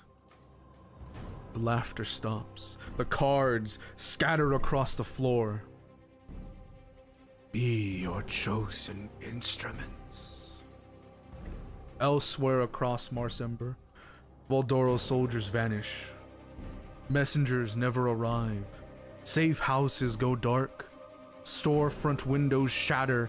Blood mixes with rain water in the gutters. May their enemies walk proudly into darkness. Tommaso closes the shutters of the Gilded Anvil. A package sits waiting upon his desk. One he does not remember receiving. His hand reaches toward it as Madre Amara turns another page. And may they never hear the blade. Vittorio Valdoro steps from a carriage. A gunshot echoes through the night. Then another. Then three more. Vittorio stumbles, falls. Blood spreads rapidly across white stone. His eyes remain open, but he does not move. May the hidden hand strike true. Lucretia, the quill, sits alone in her office. The window beside her explodes inward. Glass scatters across parchment. A scream echoes through the room. Then silence. And somewhere in the city, a familiar figure kneels in the rain. Vito Corson, covered in blood, breathing hard. Vito slowly drops to one knee. His hands tremble. A body lies cradled against his chest, motionless. One arm slips free and hangs limply toward the rain-soaked street below. Vito says nothing. He simply stares, frozen, broken. Madre Amara reaches the final page. The last candle flickers And for the first time all night, she smiles. The first debt has been collected. The tome closes. Darkness swallows the sanctuary. For the briefest of moments, Cawpy, you glance toward the tavern window, and standing across the street in the rain, a lone figure watches. The stranger. Older, tired, and gone the moment you blink. The rings continue to glow, the warning continues. A servant rushes through the halls of the Don's villa, panicked, terrified. The servant leans close, whispers into the Don's ear. You don't hear words. And for several long seconds, he simply stares into the flames. Then, for the first time in many years, Don Valdoro closes his eyes. And when they open again, his hand trembles. Only slightly, but enough. Enough to understand. Enough to know exactly what has been taken from him. He slowly closes the book in his lap. The fire crackles, the rain falls, and somewhere beyond the walls of the villa, Marsember bleeds. In a voice barely above a whisper, he says, "Call everyone." The fire continues to burn. The rain continues to fall. And the war of three families begins. And that is where we're ending today's session. Well, shit. Damn. Right at the cut to black, Cawpy starts blaring the Sorello sirens that he heard when they were found out with Gaius. Yeah. I hope you guys enjoyed today's session. Oh, So, sorry, damn. because Cecilia doesn't really sleep, right? Because she's an elf, she's just trances. So, no sirens or anything would have woken her up, right? Not yet, at least. No. Okay. Okay. I just one, little things would have woken her up, because, like I said, it's a trance, not a sleep, Yeah. right? Yeah.